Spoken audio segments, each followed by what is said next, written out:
आज ही विमल ने एक बंगला खरीदा है। माँ बेटी और पत्नी को लेकर शिफ्ट होना है। पंडित जी को बुलाया है गृह प्रवेश की पूजा के लिए, लेकिन अचानक पंडित जी की तबीयत खराब हो जाती है। विमल कहता है, माँ अब क्या किया जाए? पंडित जी तो पूजा करने नहीं आए, तो घर के अंदर कैसे चला जाएगा? वैसे तो ये शुभ अशुभ भूत पिशाच मैं नहीं मानता, लेकिन आपकी जीत की वजह से मैं ये सब कर रहा हूँ। अब आप ही बताइए क्या किया जाए, कैसे गृह प्रवेश कराया जाएगा? तभी माँ कहती है, ऐसा करो बेटा, गायत्री मंत्र का पाठ करो, एक नारियल फोड़ दो। फौरी तौर पर अभी घर के अंदर चलते हैं, फिर किसी दूसरे दिन किसी और पंडित को बुलाकर गृह प्रवेश करा लेंगे। तभी धानी कहता है, हाँ विमल की माँ ठीक कह रही है, अभी के लिए इतना तो संभव ही हो सकता है। विमल की पत्नी कहती है। तभी विमल कहता है, जैसा आप लोगों को ठीक लगे, वैसे भी आप दोनों सास बहू की ही चलती है, मेरी कौन सुनता है। विमल गायत्री मंत्र पढ़ के जैसे ही नारियल को द्वार के ऊपर पटकता है, नारियल छिटक के गेट से दूर जाकर सड़क पर गिर जाता है, पर टूटता नहीं है। नीवी, जो विमल की बेटी है, दौड़ के जाती है नारियल को उठाकर लाने के लिए। तब तक सामने से आ रही गाड़ी के नीचे नारियल आ जाता है और नारियल वही सड़क पर ही टूट जाता है। ये सब देखकर विमल की माँ कहती है, बेटा ये तो बहुत अशुभ संकेत है। जो नारियल दरवाजे पर टूटना चाहिए था, वो सड़क पर जाकर गिर के टूट गया। तभी विमल कहता है, माँ आप ये सब बातें कर रही हो, ये नारियल के टूटने या ना टूटने से शुभ अशुभ थोड़ी होता है। अरे इंसान जहाँ रहता है वो जगह पावन हो जाती है। हम भी किसी ज़माने में जी रहे हैं, एक नारियल के टूटने या ना टूटने से क्या फ़र्क पड़ने वाला है। आइए चलिए अंदर चलते हैं। तभी माँ कहती है, रुको, भगवान की तस्वीर लेकर अंदर पहले मैं चलूँगी, उसके बाद पीछे से तुम लोग आओगे। माँ जैसे ही तस्वीर उठाती है, तभी निवी आके अपनी दादी से टकरा जाती है और भगवान की तस्वीर वो वहीं दरवाजे पर गिरकर टूट जाती है। अब तो विमल की माँ को और डर लगने लगता है। वो कहती है, बेटा मुझे लगता है ये घर बहुत मनहूस है, पहले दिन इतने सारे अशुभ संकेत एक साथ, मुझे तो ये घर कुछ ठीक नहीं लग रहा है। विमल कहता है, क्या कह रही हो माँ? नीवी एक छोटी सी बच्ची है, दौड़ के आई है, आपसे टकरा गई, इसलिए भगवान की तस्वीर गिरकर टूट गई है। इसमें शुभ अशुभ जैसा कुछ भी नहीं है। तभी धानी कहता है, नहीं विमल, अब तो मुझे भी डर लग रहा है, माँ की बातें मुझे ठीक लग रही है। विमल कहता है, अब ये बताओ, अचानक में हम अभी कहाँ जाकर रहेंगे? अब जो भी है इसी घर में रहना होगा। जल्दी ही पंडित जी ठीक हो जाएंगे तो उन्हें बुलाकर हम पूजा पाठ करवा लेंगे, फिर तो कोई दिक्कत नहीं है ना। चलिए माँ, आप झूठ मूठ में परेशान हो रहे हैं, मुझे ऑफिस भी जाना है। और सभी घर के अंदर आ जाते हैं, साथ में लाया हुआ नाश्ता साथ बैठकर करते हैं। उसके बाद विमल ऑफिस के लिए तैयार होकर निकल जाता है। लगभग 2 महीने से विमल का ट्रांसफ़र शिमला में हो गया था। ऑफिस के काम में बहुत बिजी रहने की वजह से एक किराए का मकान भी नहीं ले पा रहा था। एक दिन ब्रोकर ने कहा कि साहब जैसा घर आपको चाहिए किराए पर तो नहीं मिल रहा है, हाँ खरीदना चाहते हैं तो एक बंगला बिकाऊ है, चलकर देख लीजिए, अच्छा लगे तो खरीद लीजिएगा। विमल सोचता है चलकर देख लेने में क्या हर्ज है, शायद बंगला पसंद ही आ जाए।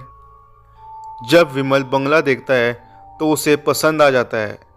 विमल ब्रोकर से कहता है कि बंगले के ओनर से बात करो, अगर बात बन जाती है तो मैं ये बंगला खरीद लूँगा। ब्रोकर ओनर से बात करके विमल को सारी डिटेल्स दे देता है। विमल को बंगला तो पसंद आ ही, बजट में भी था, तो उसकी खुशी का ठिकाना नहीं था। कुछ पैसे बैंक में पहले से पड़े थे जो कम पड़ रहे थे, वो कंपनी में पीएफ से निकाल कर ये बंगला खरीद लेता है। बंगले की असली ओनर मिसेज निशा 3-4 साल पहले ही कहीं चली गई है। उनका दिमागी संतुलन कुछ ठीक नहीं रहता था, तब से ये बंगला यूं ही खाली पड़ा है। अब उनके पति मिस्टर दुष्यंत इस बंगले को बेचना चाहते हैं, क्योंकि बहुत दिन हो गए निशा अभी तक घर वापस नहीं आई। इतना बड़ा और खूबसूरत बंगला इतने कम दाम में विमल थोड़ी भी देर नहीं करना चाहता था, इसलिए पीएफ निकाल के उसने ये बंगलो खरीद लिया है। विमल की पूरी फैमिली आकर यहाँ पर शिफ्ट होने वाली है। ये जानकर ब्रोकर ने कुछ मजदूरों को लगाकर बंगलों की साफ सफाई करवा दी थी, जिसमें विमल, उसकी माँ, पत्नी और बेटी रहने के लिए आ गए हैं। विमल आज ऑफिस पहुँचता है तो आज बहुत देर हो चुकी है। सीधी बस के केबिन में चला जाता है और कहता है, सॉरी सर, आज आने में थोड़ी देर हो गई। तभी विमल कहता है, आज ही मैंने अपनी फैमिली वालों को अपने शहर से बुलाकर यहाँ एक बंगलों में शिफ्ट किया है, इसलिए थोड़ी देर हो गई। तभी बॉस कहता है, देखो विमल, तुम जानते हो मुझे कि मैं टाइम का कितना पंक्चुअल हूँ, और वहीं पंक्चुअलिटी मैं अपने एम्प्लॉयर में भी देखना चाहता हूँ। तभी विमल कहता है, यस सर, आगे से ध्यान रखूँगा, कहकर अपने केबिन की तरफ बढ़ जाता है।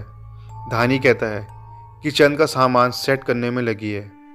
माँ भी अपने कान्हा जी और बाकी देवताओं की तस्वीर मंदिर में लगाने की तैयारी में लगी है, पर कुछ समझ में नहीं आ रहा है कि तस्वीरें को किस तरीके से लगाएं, इसलिए सारी तस्वीर को इकट्ठा करके रख देती है और धानी से कहती है, धानी बेटा, जब विमल आएगा तो मंदिर की सारी तस्वीरें सेट करवा लेना, मुझे कुछ समझ में नहीं आ रहा है। धानी जी, माँ आप टेंशन मत लीजिए, विमल आएंगे तो मैं सब सेट करवा लूँगी, आप तब तक आराम कर लीजिए, थक गई होंगी। विमल की माँ अपने कमरे में जाकर आराम करने लगती है। जैसे ही एक झपकी आती है, ऐसा लगता है कोई उनका पैर पकड़कर खींचकर बिस्तर से नीचे गिराने की कोशिश कर रहा है। माँ जी अचानक से उठ के बैठ जाती हैं, आसपास देखती हैं तो कोई नहीं दिखाई दे रहा है, तो सोचती हैं शायद ये मेरा वहम है, भला इस भरी दोपहरी में कौन यहाँ आ सकता है। चलो धानी से ही पूछ लेती हूँ, शायद उसे कोई काम रहा हो और उसी ने मेरा पैर पकड़कर खींचा हो, वो तो अक्सर ऐसा ही काम करती रहती है। विमल की माँ धानी से पूछती है, धानी बेटा, अभी तुम मेरे कमरे में आई थी क्या? धानी कहती है, नहीं तो माँ, मैं तो कब से अपने कामों में उलझी पड़ी हूँ, अभी तक कुछ समझ में नहीं आ रहा है कि क्या कैसे सेट करूँ। माँ कहती है, नहीं कुछ नहीं, बस ऐसे ही पूछ बैठी, मुझे लगा शायद तुम मेरे कमरे में आई थी। चलो अब मैं उठ गई हूँ तो सोच रही हूँ क्यों ना मंदिर ही सेट कर लूँ। धानी कहती है, ठीक है माँ, मैं तब तक दूसरे काम निपटा ले रही हूँ, आप धीरे धीरे सेट कीजिए, तब तक विमल भी आ जाएंगे, आपकी मदद कर देंगे।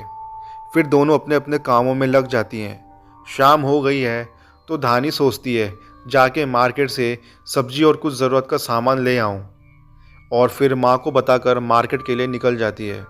रास्ते में उसको पास में ही रहने वाले पड़ोसी मिस्टर जोशी मिल जाते हैं। मिस्टर जोशी कहते हैं, आप इस कॉलोनी में नई आई हैं क्या? धानी कहती है, हाँ, हम वो खाली पड़े बंगले में आज ही शिफ्ट हुए हैं। मिस्टर जोशी कहते हैं, शायद रेंट पर लिया है। धानी कहती है, नहीं, खरीद लिया है। फिर मिस्टर जोशी कुछ नहीं बोलते हैं और आगे निकल जाते हैं।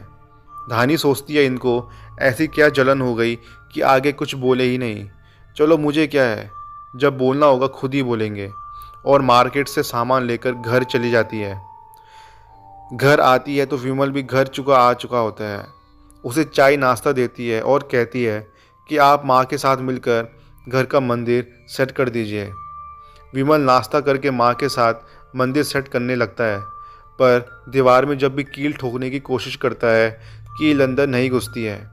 थक हार कर कील को नीचे रख देता है और कहता है, माँ, कल मैं नई ड्रिल मशीन खरीद के लाऊंगा तो दीवार में छेद कर दूंगा। माँ कहती है, अरे नई लाने की क्या ज़रूरत है, तू अभी जा किराए पर लेकर आ जा, आज की पूजा मैं कैसे करूँगी। ठीक है मैं, आप इंतज़ार कीजिए, मैं बाज़ार जाकर भाड़े पर ड्रिल मशीन लेकर आता हूँ, या फिर मिले तो किसी आदमी को लेकर आ जाता हूँ, वो दीवार में छेद कर देगा। इतना कहकर विमल मार्केट की तरफ चला जाता है। थोड़ी देर में एक आदमी को साथ लेकर आता है और कहता है, दीवार पर फ़ोटो लगानी है भगवान की, तो ड्रिल मशीन से छेद करके कीले गाड़ दो। आदमी जैसे ही दीवार में छेद करने लगता है, दीवार के अंदर से खून निकलने लगता है। आदमी डर जाता है और चिल्लाने लगता है, साहब ये देखिए, दीवार से खून निकल रहा है, मैं इस दीवार में छेद नहीं करूँगा। और डर के वो उस घर से भाग जाता है। विमल को भी बड़ा आश्चर्य होता है कि भला दीवार के अंदर से खून कैसे निकलने लगा, ऐसा क्या है इस दीवार के अंदर। अब तो विमल की माँ भी डर जाती है और कहती है, विमल तो तुरंत जा और पंडित जी को लेकर आ, नहीं तो मैं ये घर छोड़कर चली जाऊंगी। मुझे इस घर में कुछ ठीक नहीं लग रहा है। मुझे पता नहीं क्यों पहले से ही ऐसा आभास हो रहा था, ये घर ठीक नहीं है, पर तेरी जीत की वजह से मुझे अंदर जाना पड़ा। पर अब बिना पंडित जी को दिखाए मैं और बहू इस घर में नहीं रहेंगे। माँ के कहने पर दूसरे दिन सुबह ही विमल पंडित जी को बुला लाता है। पंडित जी घर में ध्यान लगाकर गंगा जल छिड़कते हैं तो घर में एक अदृश्य आत्मा के होने का एहसास होता है। फिर से ध्यान लगाते हैं तो पता चलता है कि कोई आत्मा है जो बहुत दुखी है और कुछ कहना चाहती है। पंडित जी कहते हैं, पहले आसपास के लोगों से पता करें कि यहाँ कौन रहता था और कहाँ गया। पंडित जी की बातें सुनकर धानी को मिस्टर जोशी की बातें याद आती हैं। वो विमल को मिस्टर जोशी से हुई मुलाकात के बारे में बताती है और कहती है कि शायद उन्हें इस बारे में सब पता हो। कल सुबह ही पंडित जी को लेकर उनसे मिलना चलते हैं। रात जैसे तैसे डर की ही गुजरती है। सुबह विमल पंडित जी को भी फ़ोन करके बुला लेता है। विमल, धानी और पंडित जी तीनों ही मिस्टर जोशी के घर पहुंचते हैं। थोड़ी देर बेल बजाते हैं तो मिसेज जोशी आकर दरवाज़ा खोलती हैं। मिसेज जोशी जी कहती हैं, जी कहिए किससे मिलना है आप लोगों को। तो धानी कहती है, हमें मिस्टर जोशी से मिलना है। मिसेज जोशी कहती हैं, जी आइए अंदर आइए। जोशी जी कहते हैं, अभी पूजा कर रहे हैं, अभी मैं उन्हें बुला लेती हूँ। तभी विमल कहता है, कोई बात नहीं, आराम से पूजा कर लेने दीजिए, हम तब तक बैठते हैं। मिसेज जोशी अंदर चली जाती हैं। थोड़ी देर में मिस्टर जोशी अपनी पूजा ख़त्म करके बाहर आते हैं। बाहर धानी को देखते हैं तो कहते हैं, मैं जानता था आप जल्दी मुझसे मिलने ज़रूर आएंगी। धानी कहती है, आप ऐसा कैसे कह सकते हैं। तभी जोशी कहते हैं, उस बंगले में आने वाला इंसान बड़ी मुश्किल से ही रात गुजार पाता है। उसे इस शहर में लोग भूत बंगला कहते हैं, तभी तो ऐसी लोकेशन पर होते हुए भी आपको इतने सस्ते में मिल गया। आपको कुछ अजीब नहीं लगा। तभी विमल मिस्टर जोशी जी को बात का जवाब देते हुए कहते हैं, नहीं, मैं तो अभी अभी दूसरे शहर से आया हूँ, मुझे इस बंगले के बारे में कुछ भी नहीं पता था और मुझे रहने के लिए घर की ज़रूरत थी, इसलिए मैंने इस बंगले को ख़रीद लिया। मुझे नहीं पता था कि ये कोई भूत बंगला है, पर लोग इसको भूत बंगला क्यों कहते हैं। आप तो यहाँ बहुत दिनों से रहते हैं, आपको तो सब कुछ पता ही होगा। मिस्टर जोशी जी कहते हैं, ज़्यादा कुछ तो मुझे भी नहीं पता, पर इतना पता है कि जो इस बंगले की मालकिन थी, रिद्धिमा, बहुत ही प्यारी लड़की थी, पर अपने पापा से बगावत करके उसने एक लड़के से शादी कर ली। कुछ दिनों तक तो सब कुछ ठीक चलता रहा, लेकिन कुछ दिनों के बाद ही रिद्धिमा बीमार सी रहने लगी। ऐसा लगता था कि कोई नशीली दवा ले रही हो। वो अक्सर पागलों जैसे बर्ताव करती रहती थी। हर कोई को देखकर उसे हैरानी थी कि इतनी सुशील लड़की अचानक से पागलपन के दौरे में कैसे आ गई। फिर कुछ दिनों बाद ही वो शहर से गायब हो गई और इस बंगले में भी फिर कभी लौट के नहीं आई। कुछ दिनों बाद उसका पति आया और साथ में एक दूसरी औरत भी थी। उन लोगों ने बंगले को बेचने की तलाश शुरू कर दी। कई लोगों ने इस बंगले को खरीदने की कोशिश की और ख़रीद भी लिया, लेकिन कोई एक दो रात से ज़्यादा इस बंगले में नहीं रह पाया। धीरे धीरे लोगों ने इस बंगले को भूत बंगला कहना शुरू कर दिया। सच्चाई क्या है किसी को नहीं पता, पर तब से लोग इस बंगले की तरफ जाना भी नहीं चाहते हैं। कल मैडम को मैंने देखा इस बंगले से निकलते हुए, तो मैंने यूं ही पूछ लिया था। मुझे लगा शायद आप लोग रेंट पर रहने के लिए आए हैं, लेकिन पता चला कि नहीं, आपने तो बंगला ही खरीद लिया है। फिर मैं आप लोगों की खैरियत की ईश्वर से दुआ करने लगा। पंडित जी कहते हैं, चलो हमें एक ऐसी पूजा करनी है जिसमें आत्मा को बुलाया जाता है और उससे खुद ही पूछा जाए कि उसके साथ हुआ क्या है और वो यहाँ क्यों रह रही है? विमल कहता है, इसमें कोई खतरा तो नहीं होगा पंडित जी? पंडित जी कहते हैं, अगर आत्मा अच्छी होगी तो वापस चली जाएगी, अगर बुरी होगी तो फिर कभी वापस नहीं जाना चाहेगी, और तब वो जब तक इस धरती पर रहना चाहेगी रहेगी। मिस्टर जोशी कहते हैं, पंडित जी वैसे भी यहाँ आसपास के लोग डरे रहते हैं। अगर इस पूजा से कोई हल निकलता है तो हम इस पूजा को ज़रूर करना चाहेंगे। हम तो यही कहेंगे कि आप पूजा कीजिए, पता तो चले कि वो आत्मा हमसे चाहती क्या है। वैसे भी आसपास के लोग शाम होते ही अपने घरों में दुबक जाते हैं और डरे डरे फिरते हैं। इस तरह से डर डर के जीने से अच्छा है कि हम सब डट कर उसका सामना करें, पता तो चले कि क्या चाहती है। पंडित जी कहते हैं, तो ठीक है, कल सुबह ही आप लोग पूजा की सारी विधि तैयार करके रखिए। नहा धोकर उसी बंगले में पूजा शुरू की जाएगी। आप सारे पड़ोसी भी वहाँ पर आ जाएगा, शायद किसी को पता हो उसके बारे में। दूसरे दिन सभी लोग वैसा ही करते हैं। सभी लोग आकर वहाँ बने बैठने के आसन पर बैठ जाते हैं और आत्मा बुलाने की पूजा शुरू हो जाती है। थोड़ी ही देर में आत्मा के लिए बैठने की बनी हुई बेदी पर आकर आत्मा बैठ जाती है। सभी ये देखकर आश्चर्य में पड़ जाते हैं कि वो कोई और नहीं बल्कि इस बंगले की मालकिन रिधिमा है, जिसे अब तक लोग गायब हुआ समझ रहे थे। वही इस बंगले में भूत बनकर रहती है और सबको परेशान करती है। पंडित जी पूछते हैं, क्यों तुम इस बंगले में आत्मा बनकर रह रही हो? क्या चाहिए तुम्हें? क्यों सबको परेशान करती रहती हो? आत्मा गुस्से में हो जाती है और कहती है, मैंने किसी को परेशान नहीं किया। मैं उस इंसान को ढूंढ रही हूँ जिसने मेरी हत्या की थी। जब तक वो मुझे मिल नहीं जाता, मेरी आत्मा को मुक्ति नहीं मिलेगी। मेरी आत्मा ऐसे ही भटकती रहेगी। पंडित जी कहते हैं, बताओ हम तुम्हारी मदद कैसे कर सकते हैं? तभी आत्मा कहती है, मेरे पति को बुलाओ किसी भी हाल में, कुछ भी बहाना करके। शायद उन्हें पता है कि मेरे साथ ऐसा क्यों हुआ। पंडित जी कहते हैं, ठीक है, तुम शांत रहो, हम कुछ भी बहाना करके तुम्हारे पति को बुलाएंगे और तब तुम्हें भी बुलाएंगे। आमना सामना करेंगे तो पता चल जाएगा कि क्या हुआ था तुम्हारे साथ। आत्मा शांत हो जाती है और वहाँ से चली जाती है। पंडित जी विमल से कहते हैं कि प्रॉपर्टी के कागज में कुछ भी गड़बड़ी बताकर तुम आत्मा के पति को बुलाओ। उसी से पता करते हैं कि उसने अपनी पत्नी को ढूंढने की कोशिश क्यों नहीं की, और उसकी पत्नी अगर मर चुकी थी तो उसने किसी को बताया क्यों नहीं। विमल रात को ही आनंद को फ़ोन लगाता है और कहता है कि घर के पेपर में कुछ गड़बड़ी है, तो आप कल ही आकर ठीक करवा दीजिए। आनंद पूछता है कि आप कहाँ मिलोगे? विमल कहता है, मैं घर पर ही रहूँगा, तुम वहीं घर पर ही आ जाना। सुबह उठकर पंडित जी जल्दी जल्दी पूजा की तैयारियां शुरू करते हैं। थोड़ी देर में आनंद भी वहाँ पर आ जाता है। फिर विमल को फ़ोन लगाकर कहता है कि आप कहाँ हैं? विमल कहता है, मैं बंगले पर ही हूँ, आप अंदर आ जाइए। आनंद अंदर आता है तो विमल उससे सीधा पूजा जहाँ बैठी है वहीं पर ले जाता है।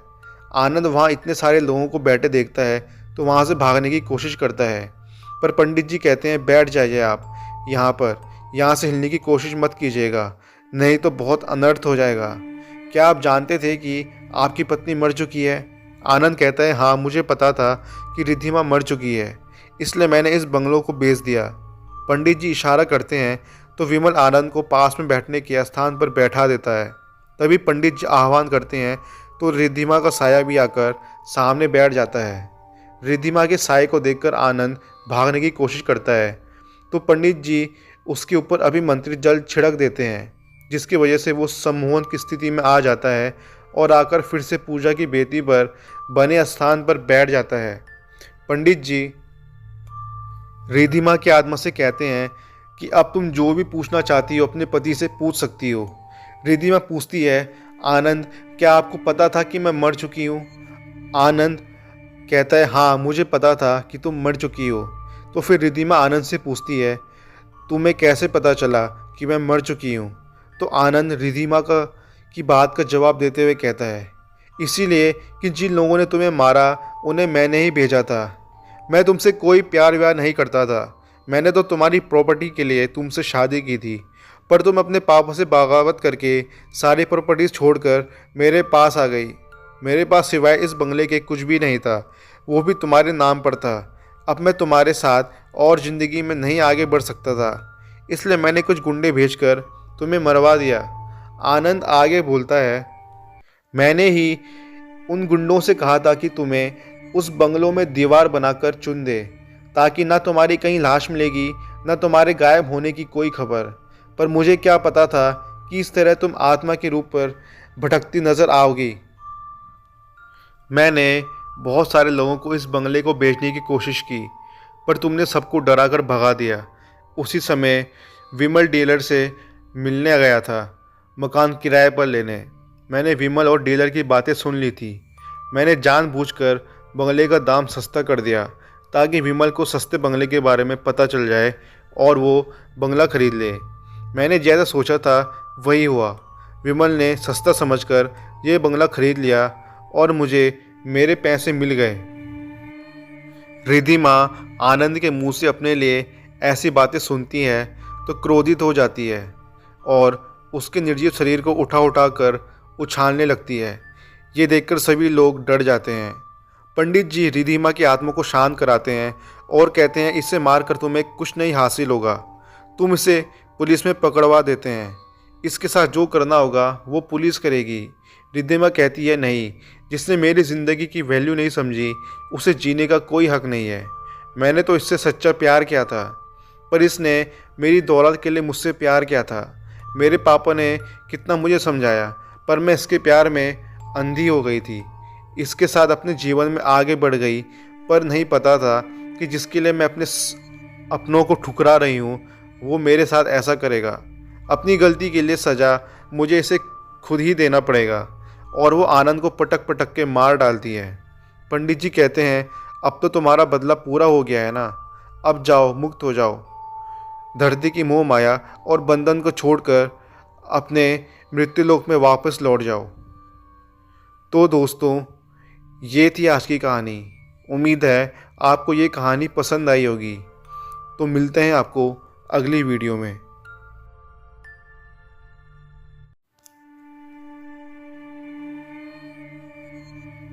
एक समय की बात है, एक गांव में एक भूतिया घर था।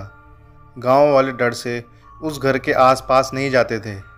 गांव वालों का मानना था कि उस घर में एक जादूगर लड़की की आत्मा रहती है। एक दिन गांव के कुछ साहसी बच्चे उस भूतिया घर में जाने का और उस घर में घूमने का फैसला करते हैं। बच्चे जब घर के सामने गए तो देखा सिर्फ खिड़की खुली हुई है और वे सभी उसी खिड़की से अंदर चले गए।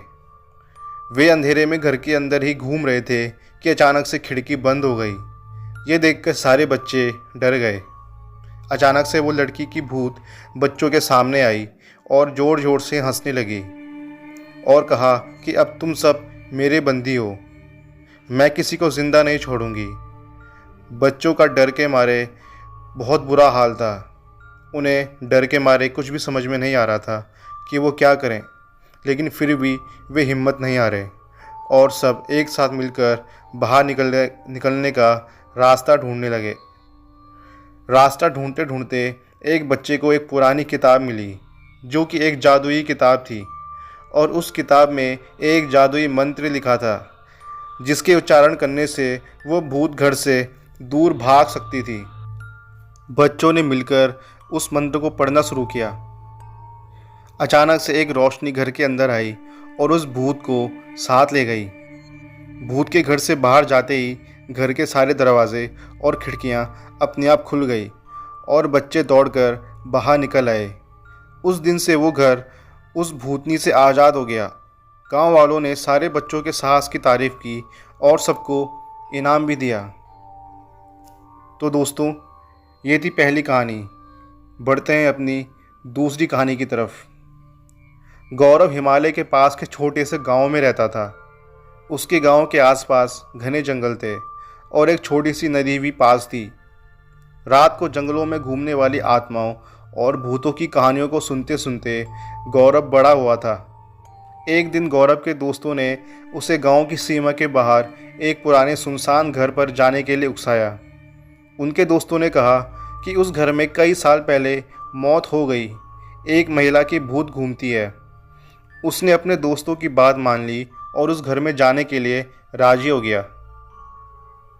जब गौरव घर के पास पहुंचा तब उसे बहुत ठंड लग रही थी। घर बिखरा हुआ था, जिसमें टूटी हुई खिड़कियां थी और एक दरवाज़ा था जो खोलने पर ज़ोर से आवाज़ करता था। गौरव सावधानी से दरवाज़ा खोला और घर में दाखिल हुआ। घर के अंदर का माहौल बाहर के जैसा भयानक था। छत से जाले लटक रहे थे और हर कदम पर कुछ न कुछ सामान बिखरा पड़ा था। अचानक गौरव को ऊपर एक आवाज़ सुनाई दी। उसे लगा कि आसपास कोई चल रहा है। गौरव हिम्मत करके ऊपर गया और देखा, लंबे बाल वाली एक औरत सफ़ेद साड़ी में उसकी तरफ आ रही है। गौरव डर कर भागने की कोशिश कर रहा था कि उस औरत की आत्मा ने उसका एक हाथ पकड़ लिया और गौरव से विनती करने लगा कि मेरी मदद करो। यह सुनकर गौरव चौंक गया। उस औरत ने कहा कि वो घरेलू हिंसा का शिकार हुई है और उसके पति ने उसकी हत्या करके इसी जंगल में दफना दिया है और तब से उसकी आत्मा इस घर में कैद हो गई है। ये सुनकर गौरव ने उस आत्मा की मदद करने का सोचा और उससे वायदा किया कि वो उसे मुक्ति दिलाकर ही रहेगा। गौरव अपने दोस्तों की मदद से उस आत्मा का शरीर ढूंढता है, जो कि उसे एक पेड़ के नीचे मिलता है। फिर गौरव पुलिस को यह सूचना देता है और पुलिस उस आत्मा के पति को गिरफ्तार करता है और कोर्ट में उसे आजीवन कारावास की सज़ा सुनाई जाती है। गौरव एक पंडित को लेकर उस घर में जाता है और पूजा पाठ करवाता है। इससे उस आत्मा को उस घर से मुक्ति मिल जाती है और वो गौरव का धन्यवाद करती है। गांव वाले सभी गौरव के इस कारनामे से प्रसन्न होते हैं और उसे इनाम देते हैं। उस दिन से गौरव को भूत और आत्माओं से डर लगना बंद हो जाता है। तो दोस्तों, बढ़ते हैं अपनी तीसरी कहानी की तरफ। कर्सियांग एक छोटा सा हिल स्टेशन जो दार्जिलिंग में आता है। यहाँ का मौसम 12 महीने सुहाना रहता है, जो सैलानियों को अपनी ओर खींचता है। यहाँ का मौसम जितना मनमोहक है, उतना ही वहाँ पर हुए हॉन्टेड घटनाएं लोगों को दहशत में रखती हैं। कर्सियांग में 2 जगह है, एक विक्टोरिया बॉयज़ स्कूल और उसी से सटा हुआ डाउ हिल जंगल। लोकल लोगों का कहना है कि स्कूल के बंद होने के बावजूद उसमें लड़कों के खेलने की और चलने की भयानक चीखें सुनाई देती हैं। इसी के पास डाउ हिल का एक जंगल है, जहाँ कई मर्डर हुए हैं और अननेचुरल डेथ हुई है, जिसका कारण पता नहीं चल सका है। यहाँ पे सुसाइड की घटना भी बहुत होती है। ये जंगल अपने आप में कई राजाओं को सिमटे हुए है। ये जंगल इतना घना है कि दिन में भी आप रात अनुभव कर सकते हैं। यहाँ पे एक रोड है जो डाउ हिल जंगल से फॉरेस्ट ऑफिस तक जाती है, जिसे डेथ रोड कहा जाता है। यहाँ पे कई लोगों ने एक लड़के का भूत देखा है जिसका सर नहीं है। एक दिन एनी को डाउ हिल के बारे में पता चलता है और वो इंडिया आ जाती है डाउ हिल की सच्चाई पता करने। एनी हॉन्टेड जगहों पे जा जाकर उसके हॉन्टेड होने या ना होने की सच्चाई कैमरे में कैद करके सोशल मीडिया पर डाला करती थी। एनी अपनी खोज रात को करती थी, लेकिन क्योंकि वो दिन को ही कर्सियांग पहुंच गई थी, तो उसने लोकल लोगों से डाउ हिल के बारे में पूछना शुरू कर दिया। एनी ने नोटिस किया कि डाउ हिल के बारे में पूछते ही लोगों के चेहरे का रंग उड़ रहा है। एक आदमी ने उसे बताया कि वो कभी उस सरकटी लाश को नहीं देख पाएगी और वो उसे वापस लौट जाने को कहते हैं। ये सब सुनकर एनी होटल चली गई और जैसे ही शाम हुई, एनी निकल पड़ी लोगों के बताए हुए डेथ रोड पर अपना कैमरा लेकर। अचानक से ठंड बढ़ने लगी। एनी अपने कमरे में उस जगह के बारे में बताते हुए आगे बढ़ रही थी कि उसका पैर किसी चीज़ से टकराया और वो गिर पड़ी। एनी को लगा वो शायद रास्ते में पड़ी हुई किसी लकड़ी या पत्थर से टकराई होगी, लेकिन वो जैसे ही उठकर पीछे मुड़ी तो उसने देखा कि उसके पैर किसी पत्थर से नहीं बल्कि किसी के पैर से टकराए हैं और देखते ही देखते वो पैर जंगल के अंदर चली गई, जैसे कि किसी ने उसे खींच के जंगल के अंदर ले गया हो। एनी इतना तो समझ गई कि डाउ हिल को हॉन्टेड होने का जो टैग मिला है वो सच है। अब एनी को डर लगने लगा था। लेकिन उसकी छानबीन अभी भी पूरी नहीं हुई थी। किसी तरह हिम्मत जुटाकर वो डेथ रोड पर आगे बढ़ती रही। अचानक एनी के सामने से एक बूढ़ी औरत रोड क्रॉस करके जंगल में चली गई। एनी भी चुपचाप बिना कोई आवाज़ किए उस औरत का पीछा करने लगी। वो सब कैमरे में कैद कर रही थी। चलते चलते उसे ऐसा महसूस हो रहा था कि कोई उसका पीछा कर रहा है। अचानक उसके कानों में आवाज़ आई, एनी वापस चले जाओ। ये सुनते ही एनी के रोंगटे खड़े हो गए। लेकिन उसे तलाश थी उस सरकटे भूत की, इसलिए उसने किसी तरह हिम्मत करके और थोड़ी दूर जाने का फैसला किया। थोड़ी दूर जाकर जब वो वापस मुड़ी तो उसने देखा जंगल में घने पेड़ों के बीच से दो लाल आंखें उसे देख रही हैं। ये देखकर एनी जोर से चिल्लाई और भागने लगी। भागते भागते उसके कानों में अजीब अजीब सी आवाज़ें गूंजने लगी। कभी किसी के रोने की आवाज़ तो कभी किसी के हंसने की आवाज़। किसी तरह से एनी उस डेथ रोड से बाहर निकल आई और होटल चली गई। इतना सब कुछ होने के बाद भी एनी को इस बात की तसल्ली थी कि उसने ये सब कुछ अपने कैमरे में कैद कर लिया है। उस रात एनी अपने कैमरे को टेबल पर रखकर सो गई। 1 घंटे बाद एनी को फिर से वही अजीब अजीब आवाज़ सुनाई देने लगी। जब उसने आँख खोली तो देखा वो सरकटा भूत उसके सामने खड़ा था और उसके हाथ में कैमरा पकड़ रखा था। देखते ही देखते कैमरे में आग लग गई और एनी के सामने ही कैमरा जल के राख हो गया और तभी वो भूत एनी के सामने से गायब हो गया। ये सब देखकर एनी बेहोश हो गई। सुबह होटल वालों ने उसे उठाया। जब वह होटल वालों को पूरी बात बताई तो सब ने उस पर विश्वास कर लिया। लेकिन जब ये बातें उसने सोशल मीडिया पर बताई तो किसी किसी ने उस पर विश्वास किया और किसी किसी ने उसे झूठी कहानी बताई। सच्चाई चाहे जो भी हो, लेकिन आज भी डाउ हिल एक रहस्य है। तो दोस्तों, बढ़ते हैं अपनी चौथी कहानी की तरफ। एक बार की बात है, एक छोटे से शहर में एमिली नाम की एक छोटी लड़की रहती थी। एमिली हमेशा चुड़ैलों और राक्षसों की कहानियों से रोमांचित रहती थी जो उसके दादा उसे सुनाया करते थे। लेकिन उसने कभी नहीं सोचा था कि एक दिन उसे खुद कुछ ऐसा भयानक अनुभव होगा।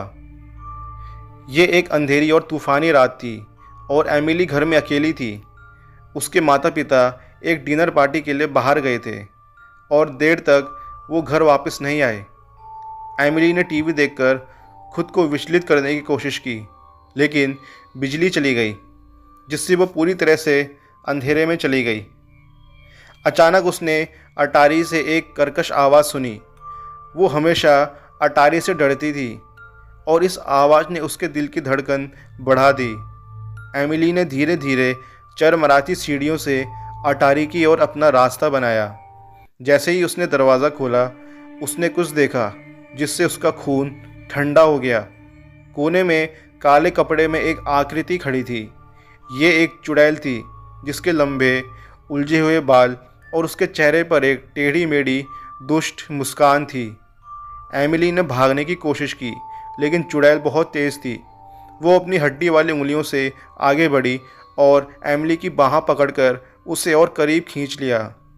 एमिली डर के मारे जम गई क्योंकि चुड़ैल ने प्राचीन भाषा में जप करना शुरू कर दिया। अचानक अटारी का दरवाज़ा खुल गया और एमिली के माता पिता दौड़कर अंदर आए। उन्हें लगा कि कुछ गड़बड़ है और वे जल्दी घर आ गए थे। चुड़ैल ने उनका सामना किया। उसकी आंखें गुस्से से चमक उठी, लेकिन एमिली के माता पिता साधारण लोग नहीं थे। वे जादू टोने के विशेषज्ञ थे और वे जानते थे कि इस तरह की स्थिति से कैसे निपटा जाए। उन्होंने अपनी छड़ी निकाली और चुड़ैल पर जादू करना शुरू कर दिया, जो उनकी आंखों के सामने सिकुड़ने और मुरझाने लगी। अंत में चुड़ैल हार गई और एमिली के माता पिता अपनी भयभीत बेटी को आराम देने के लिए दौड़ पड़े। उन्होंने समझाया कि चुड़ैलें और राक्षस असली थे, लेकिन उनमें उन्हें हराने की शक्ति थी। उस दिन से एमिली ने बहादुर बनना सीखा और अपने डर को भी कभी भी अपने ऊपर हावी होने नहीं दिया। तो दोस्तों, बढ़ते हैं अपनी 5वीं और आखिरी कहानी की तरफ। कहानी की शुरुआत होती है जब से पहले एक सड़क को देखते हैं। हम उस सड़क पे पूरी तरह से सन्नाटा है। कोई भी गांव वासी उस सड़क का इस्तेमाल नहीं करते थे।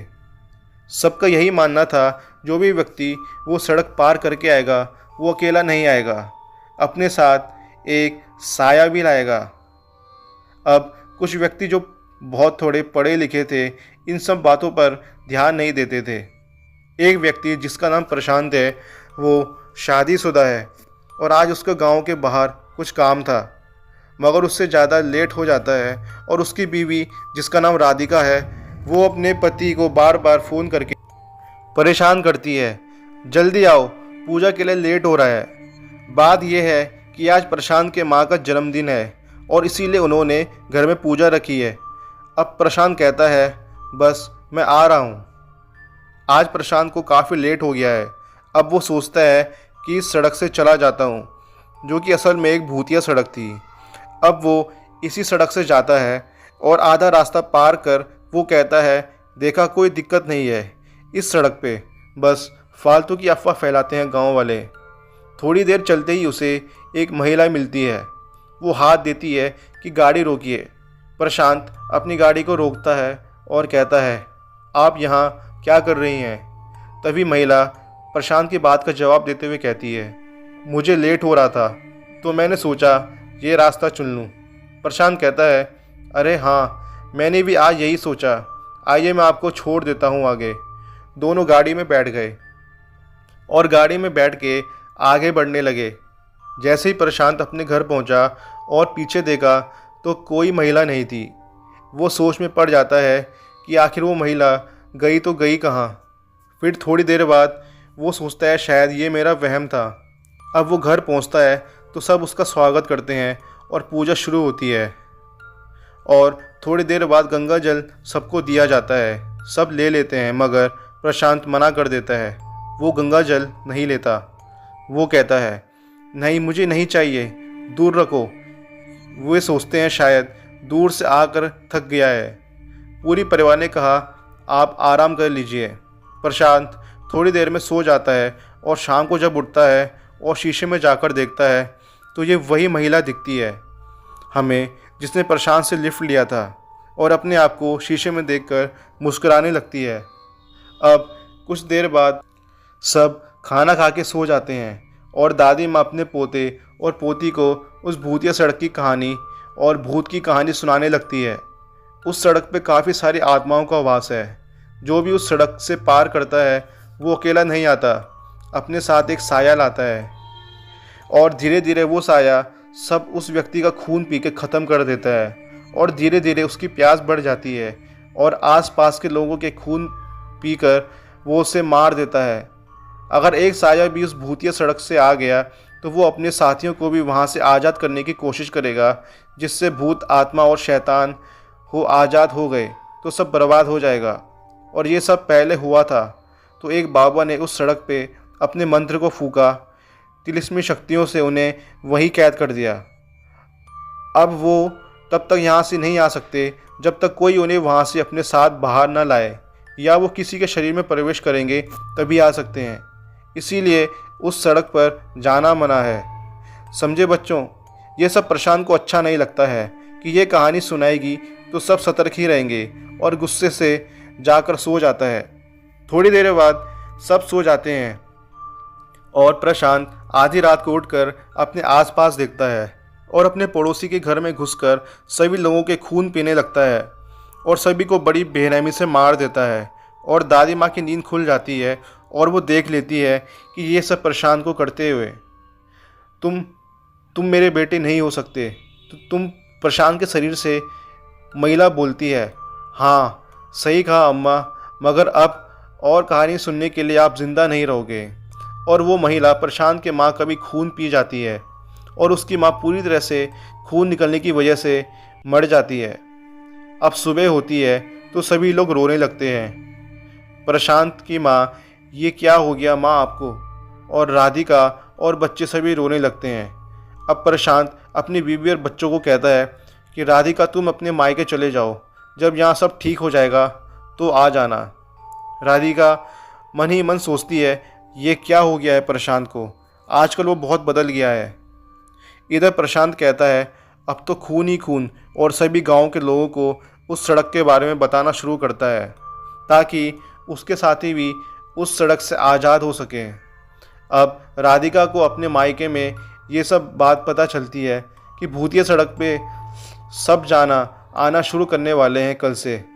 वो कहती है प्रशांत ये सही नहीं है।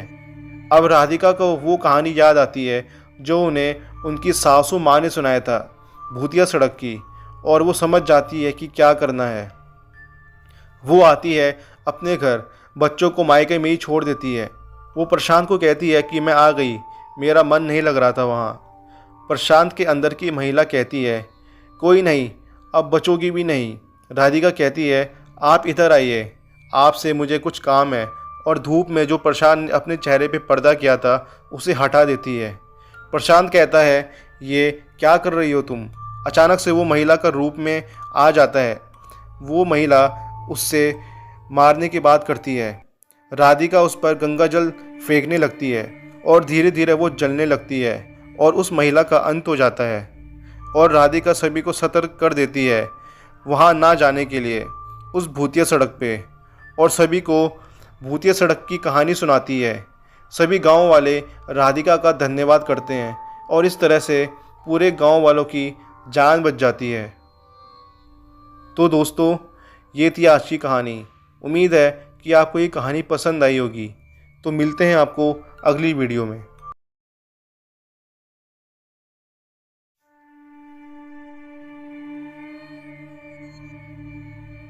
ये बात है आज से 25 साल पुरानी, जब छोटे छोटे गांव में साधारण लोगों के पास बाइक नहीं थी।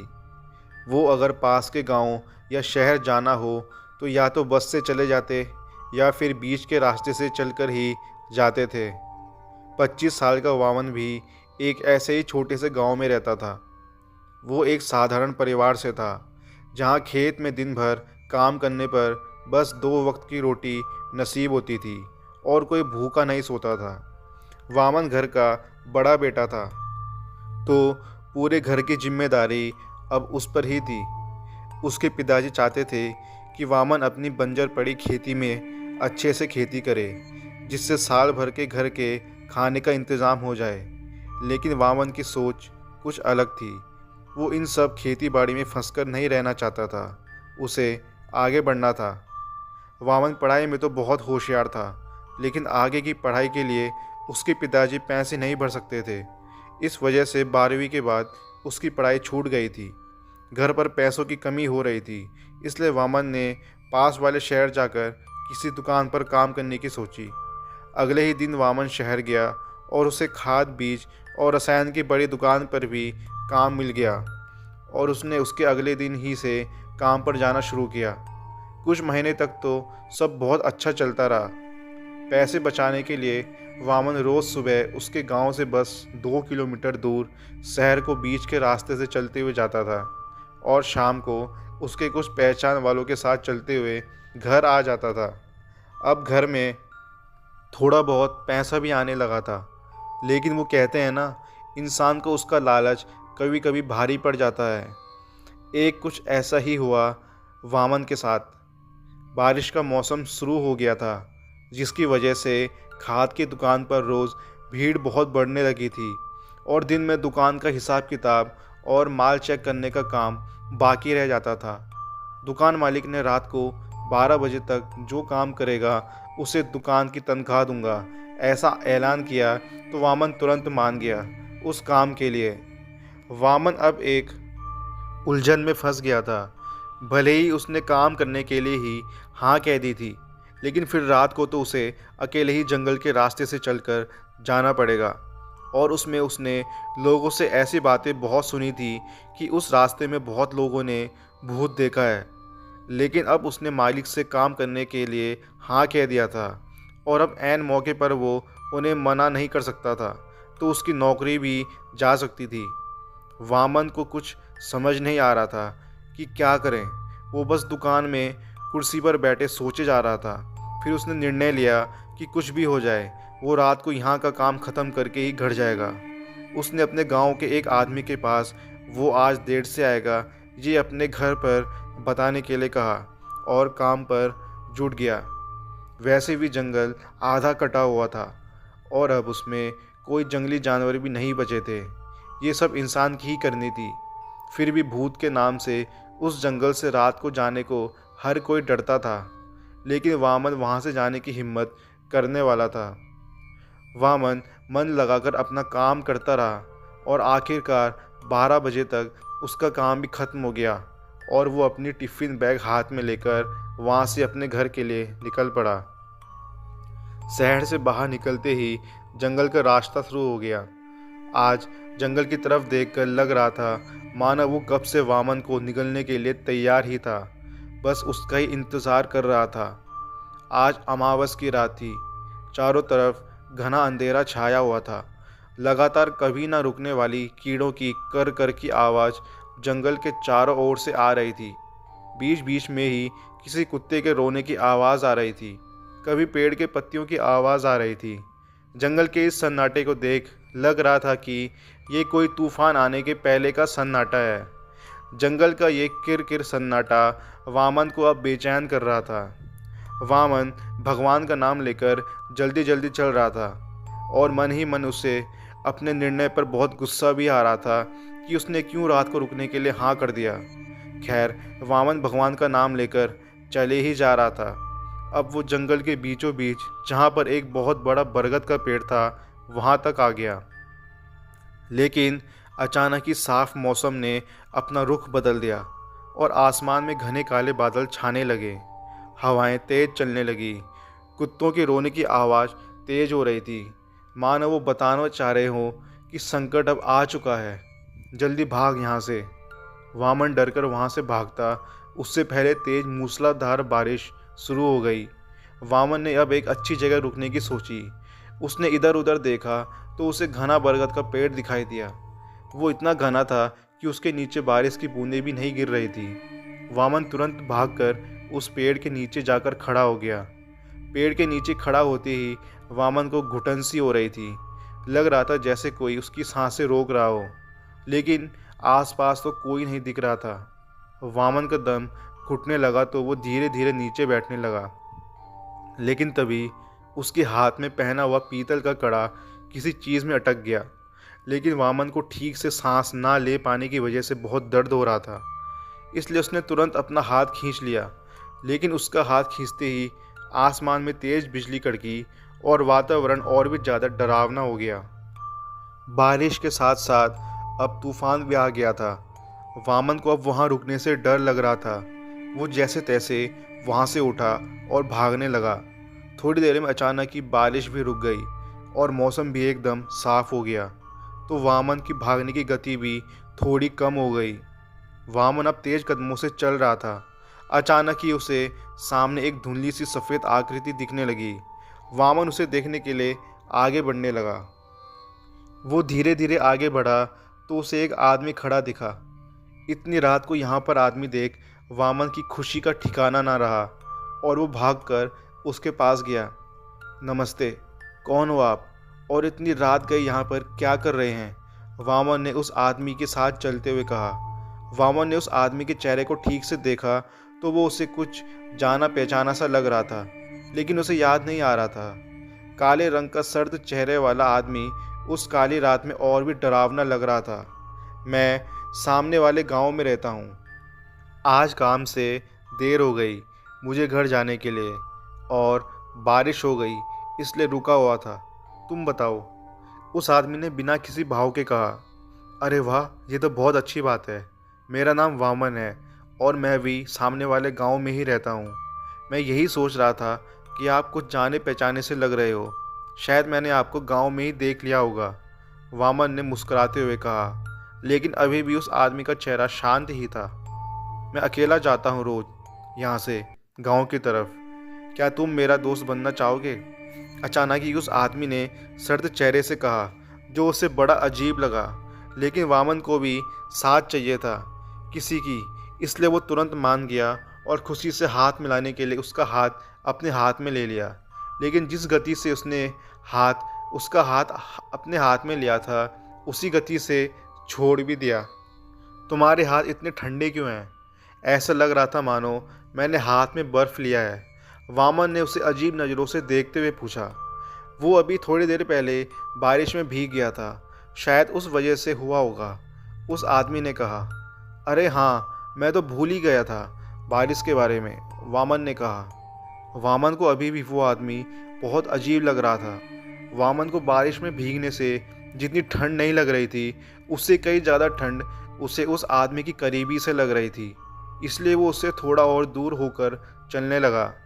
वैसे तुम्हारा नाम क्या है? वामन ने पूछा। तो उस आदमी ने कहा, मेरा नाम मोहन है। अच्छा नाम है, मैंने कई बार सुना हुआ सा लग रहा है, लेकिन याद नहीं आ रहा। वामन ने अपने दिमाग पर जोर डालते हुए कहा। तुम मेरे दोस्त बन गए हो, तो क्या तुम मेरी किसी भी चीज़ में मदद करोगे? मोहन ने सामने देखते हुए पूछा। हाँ, सीधी बात है, अब दोस्त बन गए हैं तो दोस्ती में मेरा फ़र्ज़ बनता है कि अगर मेरा दोस्त किसी मुश्किल में फंसा हो तो मैं उसकी मदद करूं, वामन ने कहा। ठीक है, लेकिन अब इस बात से पीछे मुकर मत जाना, मोहन ने कहा। हाँ दोस्त, बिल्कुल। दोनों बातें करते करते गांव की सीमा के पास पहुंच रहे थे। पूरे रास्ते भर वामन उससे कुछ न कुछ पूछता रहा, लेकिन मोहन ने उसका जवाब देता रहा। वामन ने नज़र उठाकर सामने देखा तो उसे उसके पिताजी दिखाई दिए। शायद देर होने की वजह से उसे ही लेने के लिए घर से निकले थे। वो मोहन से बात करते हुए उसकी तरफ बढ़ रहा था और हाथ दिखाकर बता रहा था कि वो मेरे पिताजी हैं। दूर खड़े उसके पिताजी उसे बड़ी अजीब नज़रों से घूर रहे थे। वामन गांव की सीमा पार कर अंदर चला गया। उसने पीछे मुड़कर देखा तो मोहन बाहर ही खड़ा था। तो उसने पूछा, क्या हुआ रवि, तुम ऐसे वहाँ क्यों खड़े हो? मैं अंदर नहीं आ सकता, मोहन ने कहा। लेकिन क्यों? वामन ने हैरानी से पूछा। अब मुझसे चला नहीं जा रहा है, ऐसा लग रहा है जैसे चक्कर आ रहे हैं। क्या तुम मेरा हाथ पकड़कर चलोगे? मोहन ने विनती करते हुए कहा। अरे, इतनी सी तो बात है, अब मुझे दोस्त का है तो तुम्हारी इतनी मदद तो कर ही सकता हूँ। इतना कहकर वामन ने उसका ठंडा हाथ पकड़ लिया और गांव की सीमा से उसे अंदर ले जाने लगा। उधर वामन के पिताजी उसे ऐसे बातें करते देख डर कर उसके पास भागकर जाने लगे। लेकिन तब तक वामन मोहन का हाथ पकड़कर उसे गांव के अंदर ले आता है और उसी के साथ वहां पर तेज हवा चलने लगती है, बिजली कड़कने लगती है, पूरा वातावरण ही बदल जाता है। तभी पिताजी वामन के पास पहुंच जाते हैं और उसे पकड़कर पूछते हैं, ये क्या पागलों की तरह हवा से बातें कर रहा था? जी आप क्या कह रहे हैं पिताजी? मैं तो मेरा नया साथी मोहन के साथ बात करते हुए आया हूँ, ये देखिए। इतना कहकर वामन ने मोहन को दिखाने के लिए जैसे ही पीछे मुड़ा तो उसके पीछे दूर दूर तक कोई दिखाई नहीं दे रहा था। मोहन कहता है, कहाँ गया? अभी तो मेरे साथ आया है और उसे चलने में तकलीफ़ हो रही थी, इसलिए मैंने उसे उसका ठंडा हाथ पकड़कर यहाँ तक लाया है। लेकिन इतनी जल्दी वो कहाँ गायब हो गया? वामन ने परेशानी से उसे इधर उधर ढूंढते हुए कहा, लेकिन उसे वो कहीं नज़र नहीं आ रहा था। ये क्या बकवास किए जा रहा है तू कब से? तेरे साथ कोई नहीं था, बहुत दूर से तुझे देख रहा था, अकेले ही हवा में बातें करते हुए आ रहा था और थोड़ी देर पहले अचानक ही रुक गया और वापस चला गया और फिर हवा में ऐसे हाथ पकड़ कर आया जैसे किसी को खींच के ला रहा हो। अकेला ही आया है ना तू? पिताजी ने चिढ़कर कहा। मैं सच में मोहन के साथ आया हूँ, वो अपने ही गांव का लड़का है। मैंने उसे कभी देखा नहीं, लेकिन उसका चेहरा जाना पहचाना सा लग रहा था। अगर मैं अकेले ही आया था तो वो कौन था जो इतनी देर तक मुझसे बात कर रहा था? वामन ने डर से कांपते हुए कहा। क्या सच में तेरे साथ कोई था? पिताजी ने उसे शक की नज़रों से देखते हुए पूछा। हाँ पिताजी, सच में, आपकी कसम, मेरे साथ मोहन था। मैं भला आपकी कसम झूठ क्यों खाऊंगा? और वो कह रहा था मैं अंदर नहीं आ सकता, तो मेरे पूछने पर उसने बताया कि उसके पैर दर्द कर रहे हैं और उसे चक्कर भी आ रहे हैं। तो मैंने वापस जाकर उसका हाथ पकड़कर उसे अंदर ले आया, वामन ने कहा। अब वामन की बात सुन पिताजी समझ गए थे कि उसने बहुत बड़ा खतरा मोल लिया है। कहीं वो कोई आत्मा तो नहीं थी और तू उसे हाथ पकड़कर गांव के अंदर ले आया। अब पता नहीं गांव पर कौन सा संकट आने वाला है, पिताजी ने डरते हुए कहा। पिताजी की बात सुन वामन तो बहुत ज़्यादा डर गया। अचानक ही उसे ऐसा लगा मानो उसकी पीठ पर कोई बोझ रख दिया हो। उसने जैसे ही पीछे मुड़कर देखा, उसकी तो जुबान ही लकवा मार गई और वो चक्कर खाकर नीचे गिर गया। वामन की पीठ पर मोहन बैठा हुआ था, लेकिन अब उसका चेहरा ठीक नहीं था। अब वो पूरी तरह बदल चुका था। उसके सर पर किसी धारदार शस्त्र से किए हुए वार दिख रहे थे। उसके सर से खून टपक रहा था। उसके चेहरे का मांस सड़ा हुआ था, जो उसे और ज़्यादा भयानक बना रहा था। वामन तो मोहन का वो रूप देखकर ही चक्कर खाकर गिर गया। वामन को नीचे गिरते देख उसके पिताजी ने तुरंत उसे उठा लिया, क्योंकि मोहन को बस वामन ही देख पाता था। पिताजी उसे देख नहीं पाए थे। पिताजी ने उसके गाल को थपकाकर उसे होश में लाने की कोशिश कर रहे थे, लेकिन उसे होश नहीं आ रहा था। उसके पिताजी तुरंत भागकर पास वाले मकान का दरवाज़ा खटखटाने लगे। अंदर से एक लड़के ने थोड़ी देर बाद आंखें मलते हुए दरवाज़ा खोल ही दिया और वामन के पिताजी को देख पूछा, क्या हुआ चाचा, यहाँ पर इतनी रात को क्या कर रहे हो? उस लड़के ने पूछा। पिताजी ने वहाँ पर घटी सब घटना उसे बता दी और प्याले में थोड़ा सा पानी लेकर साथ चलने को कहा। वो लड़का अमर भी तुरंत एक छोटे प्याले में पानी लेकर आ गया। साथ ही उसके पिताजी भी उनकी बातें सुनकर उनके साथ बाहर आ गए और वामन जहाँ बेहोश पड़ा था उस दिशा में निकल पड़े। थोड़ी दूरी पर ही वामन नीचे ज़मीन पर लेटा हुआ था। उसके पिताजी ने तुरंत उसके चेहरे पर पानी की कुछ छींटे मारकर उसे होश में लाने की कोशिश करने लगे। थोड़ी देर बाद वामन को होश आया और आंखें खोलते ही वो डर से चिल्ला उठा और वहाँ से भाग जाने लगा। लेकिन पिताजी ने और अमर ने उसे जल्दी से मजबूती से पकड़ कर रखा। क्या हुआ बेटा, तू ऐसे भाग क्यों रहा है? पिताजी ने परेशान होकर पूछा। वो देखिए, वहाँ वहाँ मोहन खड़ा है, मुझे देखकर हंस रहा है। पिताजी मुझे उससे बचा लीजिए, वो मुझे मार डालेगा। पिताजी मुझे बचा लीजिए। वामन ने एक जगह उंगली दिखाकर डर से हकलाते हुए कहा।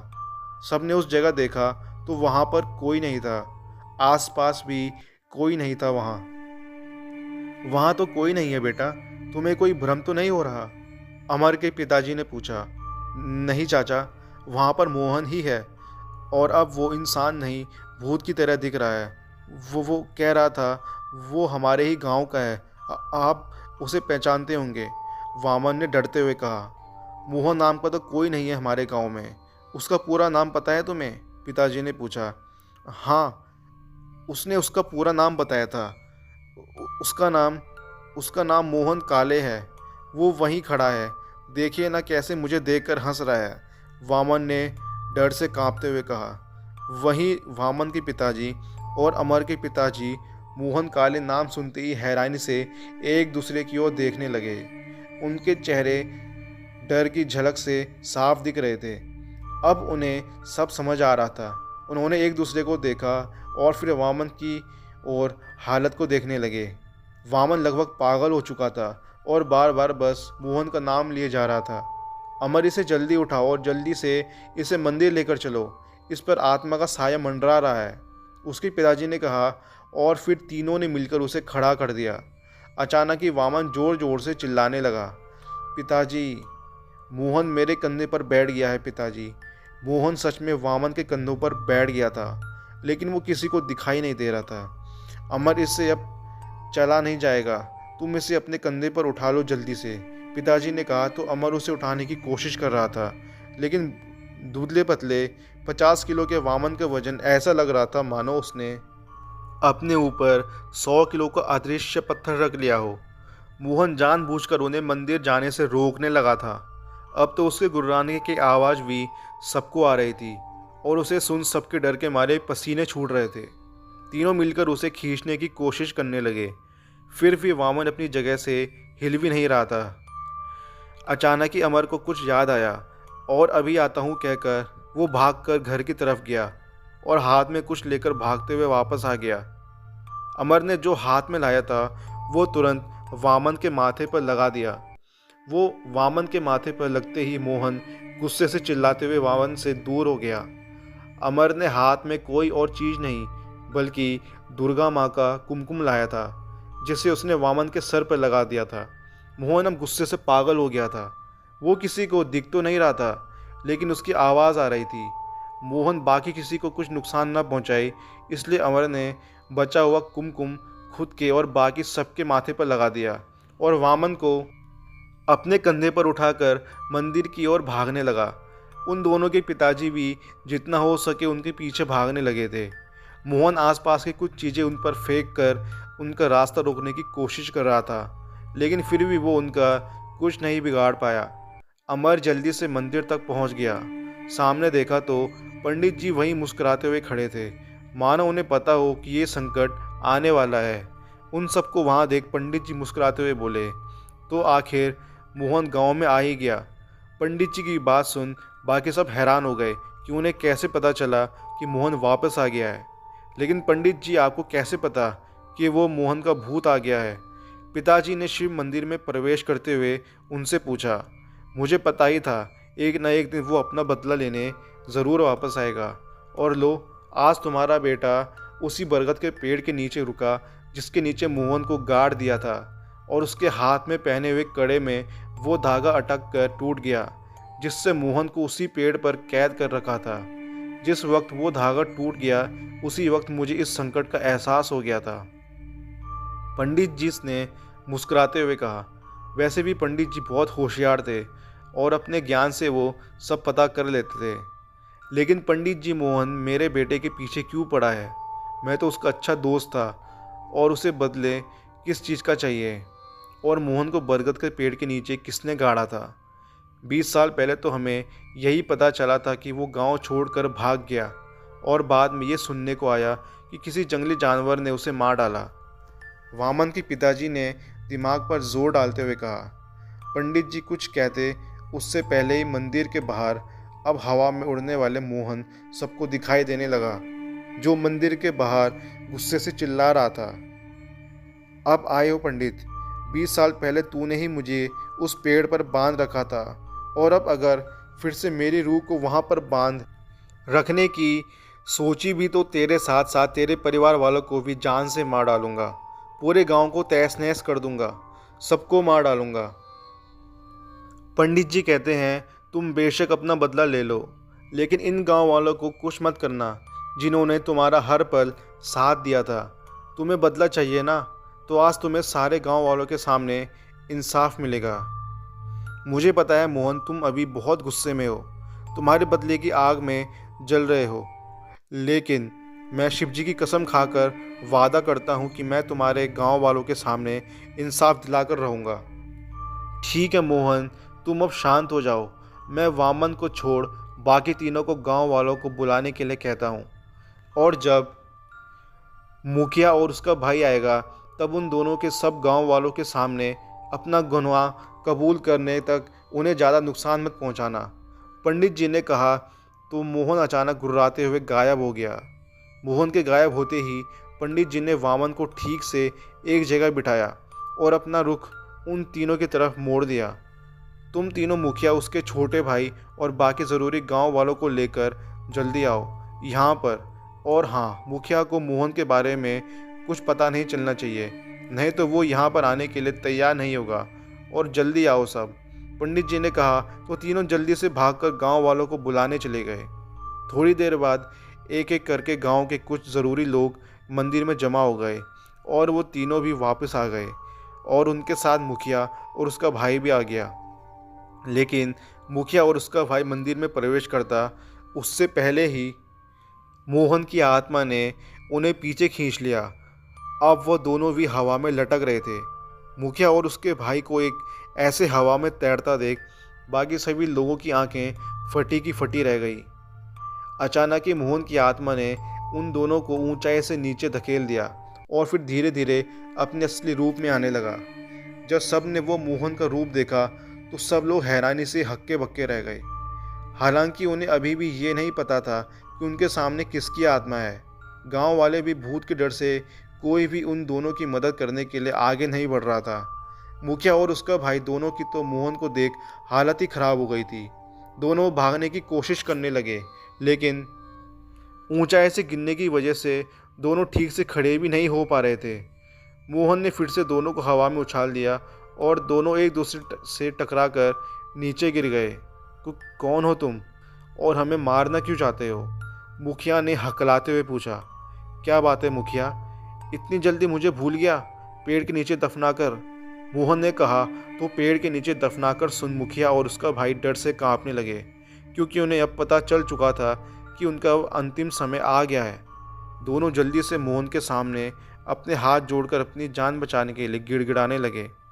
हमें माफ़ कर दो मोहन, हमने बहुत बड़ी गलती कर दी। चाहो तो हम सब गांव वालों को सारी सच्चाई बता देते हैं, लेकिन हमारी जान मत लो, मुखिया ने कहा। ठीक है, बताओ सारे गांव वालों को सच्चाई। और रही बात तुम्हारी जान की, तो वो बाद में सोचेंगे, मोहन ने ज़ोर ज़ोर से हंसते हुए कहा। गांव वालों, हमें माफ़ कर दो।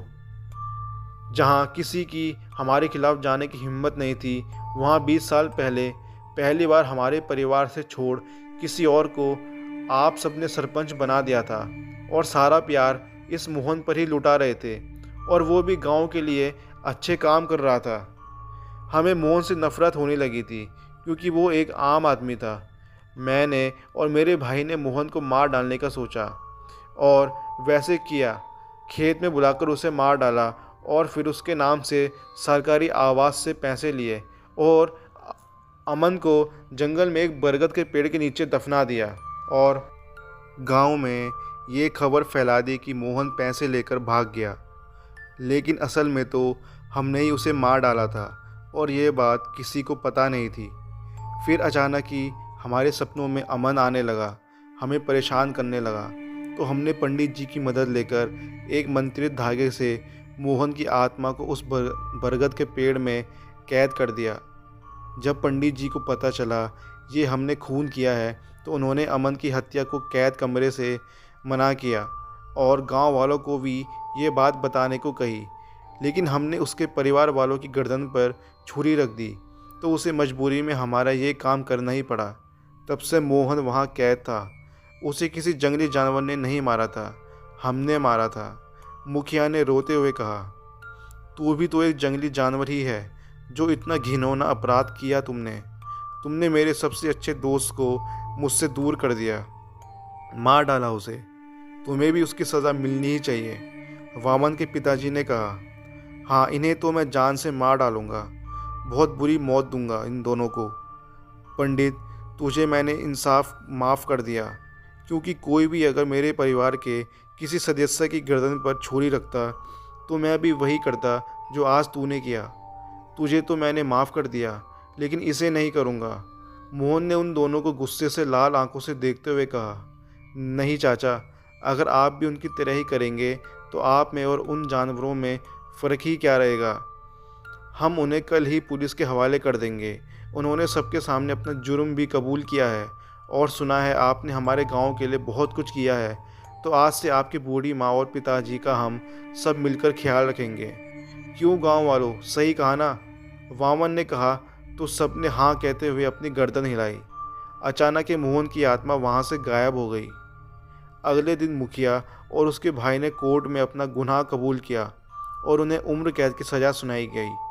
पंडित जी और बाकी गांव वालों ने उस पेड़ के नीचे से मोहन का कंकाल निकालकर उसका विधिवत अंतिम संस्कार किया। तो दोस्तों, ये थी आज की कहानी। उम्मीद है आपको ये कहानी पसंद आई होगी। तो मिलते हैं आपको अगली वीडियो में।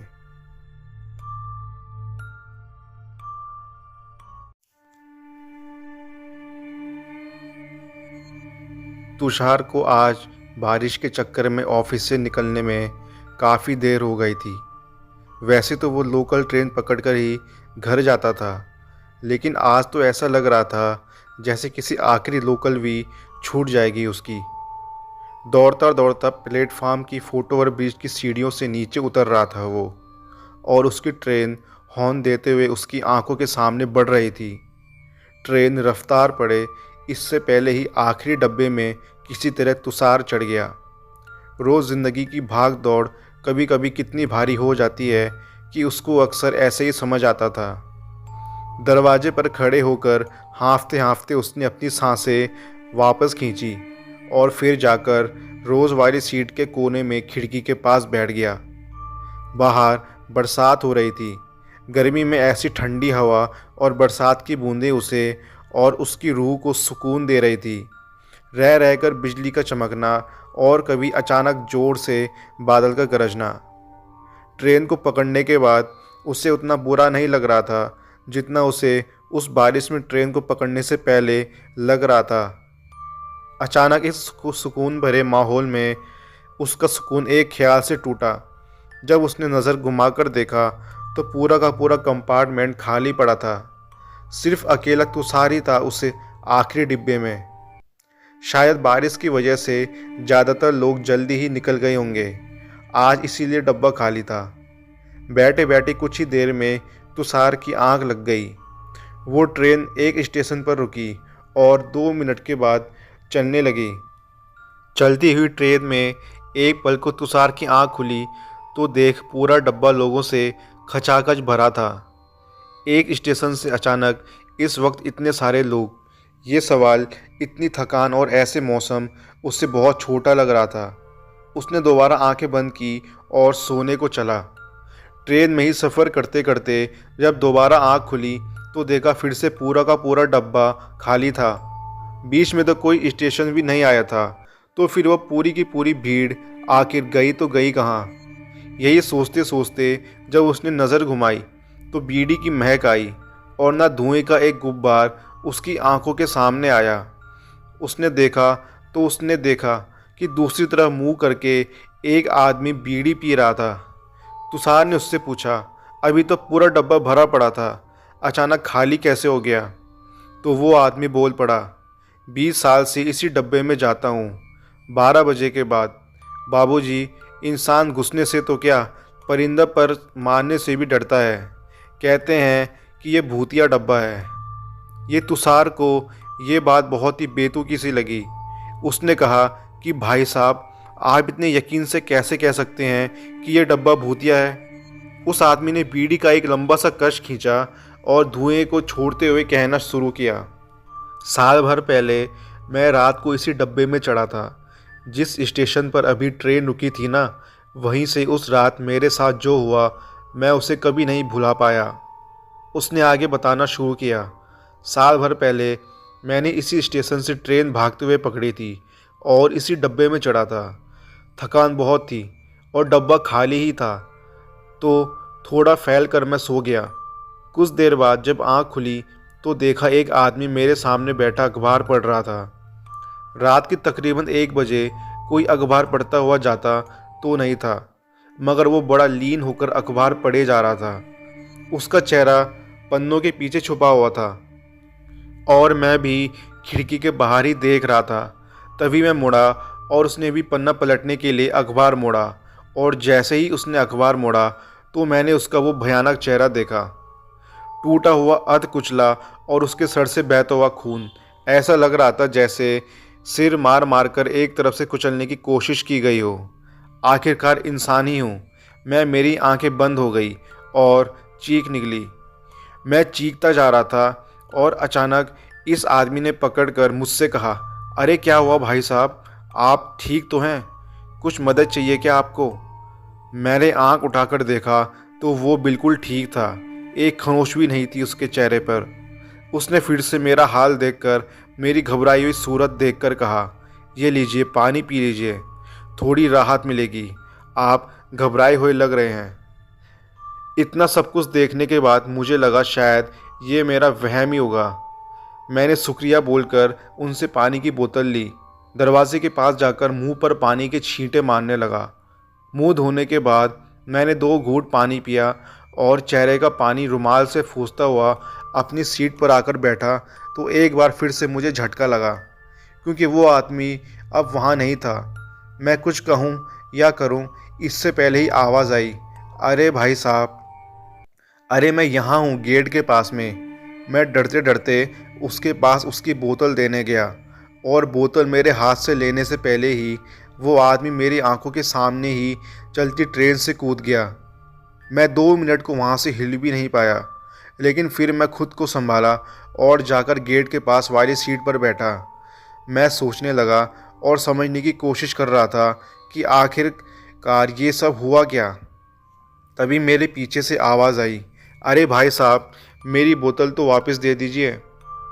मैं 2 मिनट को वहाँ से हिल भी नहीं पाया, लेकिन फिर मैं खुद को संभाला और जाकर गेट के पास वाली सीट पर बैठा। मैं सोचने और समझने की कोशिश कर रहा था कि आखिर मेरे साथ ये सब क्या हुआ। उस आदमी ने आगे बताया कि साथ में उस दोबारा अपने सामने देखकर शायद डर से मर जाता, लेकिन जिंदा रहने की लड़ाई एक इंसान से क्या क्या करवा सकती है, ये उस दिन मुझे समझ आया। मैं एक छलांग से सीट से उठा और दरवाजे की तरफ गया। किस्मत भी मेरे साथ थी। मेरे इस वक्त स्टेशन भी आ गया। मैं उतरा और ट्रेन जाने तक मैं वहीं खड़ा देखता रहा। वो आदमी गेट पर खड़ा मेरी ओर देखकर मुस्कुराता रहा। स्टेशन से ट्रेन चली और जब तक ट्रेन मेरी आंखों से दूर नहीं होगी मैं वहीं खड़ा रहा। और उस दिन के बाद भूल कर भी मैं कभी उस कंपार्टमेंट में नहीं चढ़ा। काफ़ी सारे लोगों ने बताया कंपार्टमेंट में चढ़ भी जाओ तो भी कोई दिक्कत नहीं है, लेकिन अगर आंख लग गई तो तुम्हारे दिमाग पर तुम नहीं कोई और ही राज करेगा। अभी 4 दिन पहले की बात है। मैं ट्रेन में बैठे बैठे खुद को रोकने की लाख कोशिश कर रहा था, लेकिन इसके बावजूद मेरी आंख लग गई और कुछ 15 मिनट के बाद ही जैसे मैं नींद से बेहोशी से जागा हूँ।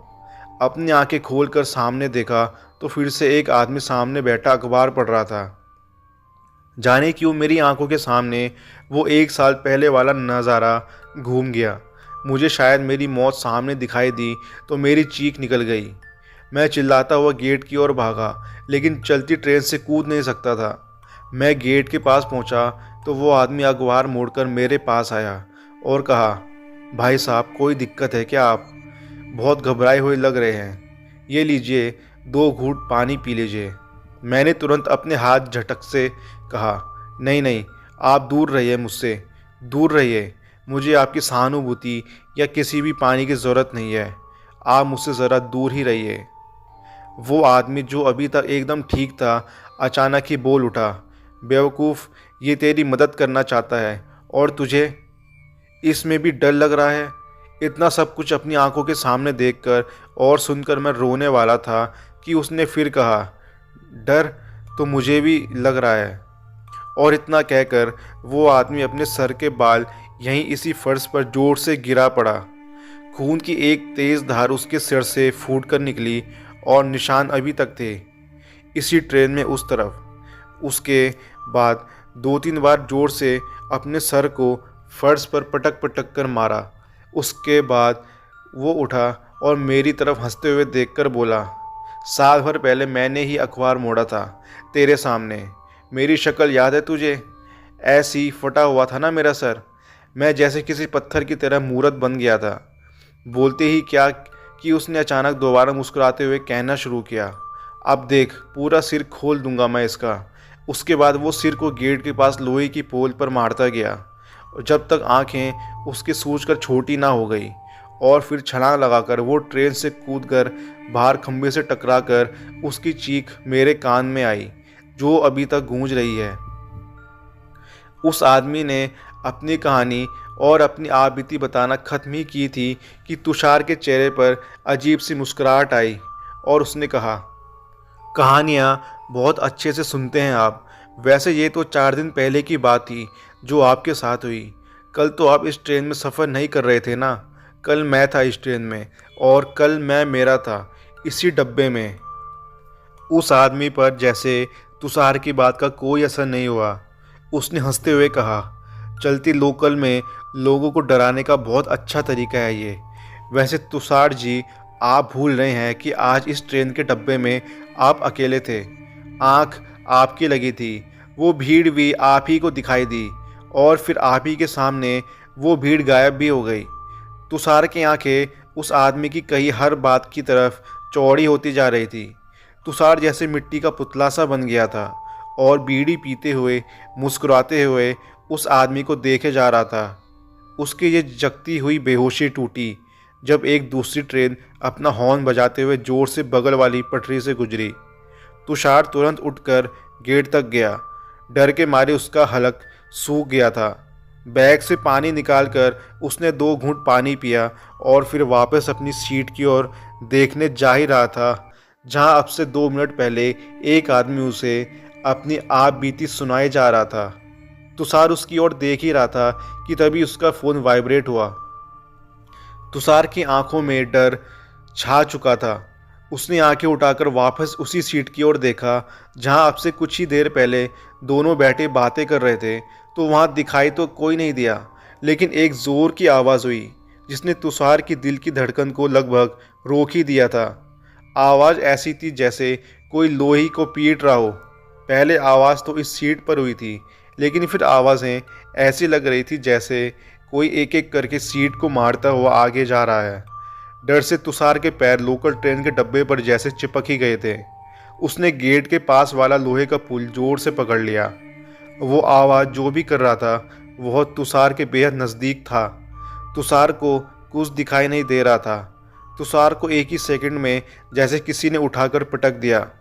तुषार का दम घुटे जा रहा था और वो सांस भी नहीं ले पा रहा था। हाथ पैर मारते हुए छूटने की कोशिश कर रहा था वो, और उसका तड़पता बदन ट्रेन के अंदर था, लेकिन उसकी गर्दन और सर ट्रेन के बाहर थे। कानों में सिर्फ हवा की तेज आवाज़ आ रही थी। उसकी आंखें तेज हवा से खुल भी नहीं पा रही थी और कानों में गूंजती तेज हवा की आवाज़ में अचानक एकदम से शांत हो गई। और एक आवाज़ तुषार के कानों में गूंजी, आज क्या हालत हो गई है तुम्हारी।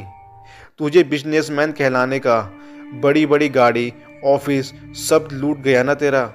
सड़क पर आ गया ना तू भी। कैसे कीड़ों की तरह हालत हो गई है तेरी। तुषार को वो आवाज़ जानी पहचानी सी लगी। उसने सुना, मेरा पूरा बिजनेस तुम चारों ने हड़प के मुझे सड़क पर ला दिया ना।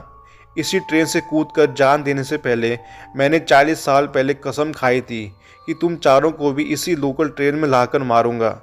3 की तो मार चुका हूँ, आखिरी बचा था वो भी तू। अब तेरी बारी। तुषार गिड़गिड़ाते हुए बोला, नहीं मुझे छोड़ दो, मुझे माफ़ कर दो, मुझे माफ़ कर दो, मुझे जाने दो।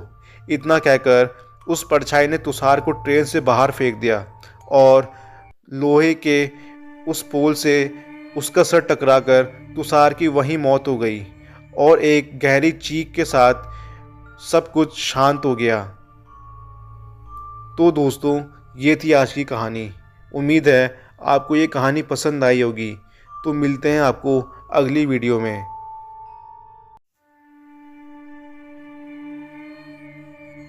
आज थकान की वजह से जल्दी ही मुझे नींद आ गई। सोने से पहले घड़ी देखी तब 10 बजे थे। इतनी जल्दी कभी नहीं सोती हूँ मैं, लेकिन थकान और सिर दर्द की वजह से जल्दी खाना भी खा लिया और दर्द की दवा खाकर लेट गई। कुछ ही देर में दवा का असर होना शुरू हो गया और धीरे धीरे मैं नींद के आगोश में चली गई। रात के शायद 2 बजे होंगे जब मुझे खिड़की पर हल्की सी आहट सुनाई दी। हालांकि काफ़ी देर नींद नहीं ले चुकी थी, फिर भी आंखें खोलकर ये देखने की जहमत नहीं कर पा रही थी कि खिड़की पर ये आहट किस चीज़ की है। लेकिन लगातार आती आहट से मेरी नींद टूट गई।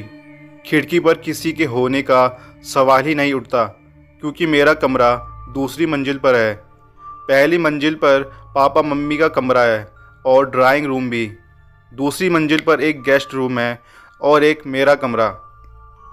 यहाँ मैं अपनी छोटी बहन रागिनी के साथ रहती हूँ। आज रागिनी अपनी फ्रेंड की शादी में गई है। मम्मी ने कहा था मेरे साथ सो जाने को, लेकिन मैंने मना कर दिया। सबसे नीचे मकान मालिक ने अपना गोदाम बना रखा है। उनकी रेडीमेड कपड़ों की दुकान है दूसरे मोहल्ले में। वहीं दुकान के ऊपर वो रहते हैं। हमारे यहाँ किराए पर आने से पहले वे यहीं इसी मकान में रहते थे, लेकिन पिछले साल उनकी माँ की मृत्यु होने के बाद उन्होंने दूसरे मोहल्ले में घर और दुकान ले लिया। जहाँ इस वक्त हम लोग रह रहे हैं वहाँ नीचे अपना गोदाम इसलिए बना लिया ताकि यहाँ उनका आना जाना लगा रहे, जिससे किराएदार उनका घर ना हड़प लें। तभी मुझे ऐसा लगा खिड़की पर कुछ सरसराहट सी हुई है, जैसे कोई अभी अभी खिड़की के पास से गुजरा हो। लेकिन यह कैसे हो सकता है? हमारा कमरा दूसरी मंजिल पर है और खिड़की से नीचे सड़क है। ना कोई बालकनी है और न ही ऐसा कुछ है जिस पर चढ़कर खिड़की तक पहुंचा जा सके। मुझे इंसानों से ज़्यादा किसी और से डर नहीं लगता है, भूत प्रेत से भी नहीं। मैं धीरे से उठी और खिड़की का पर्दा हटा दिया।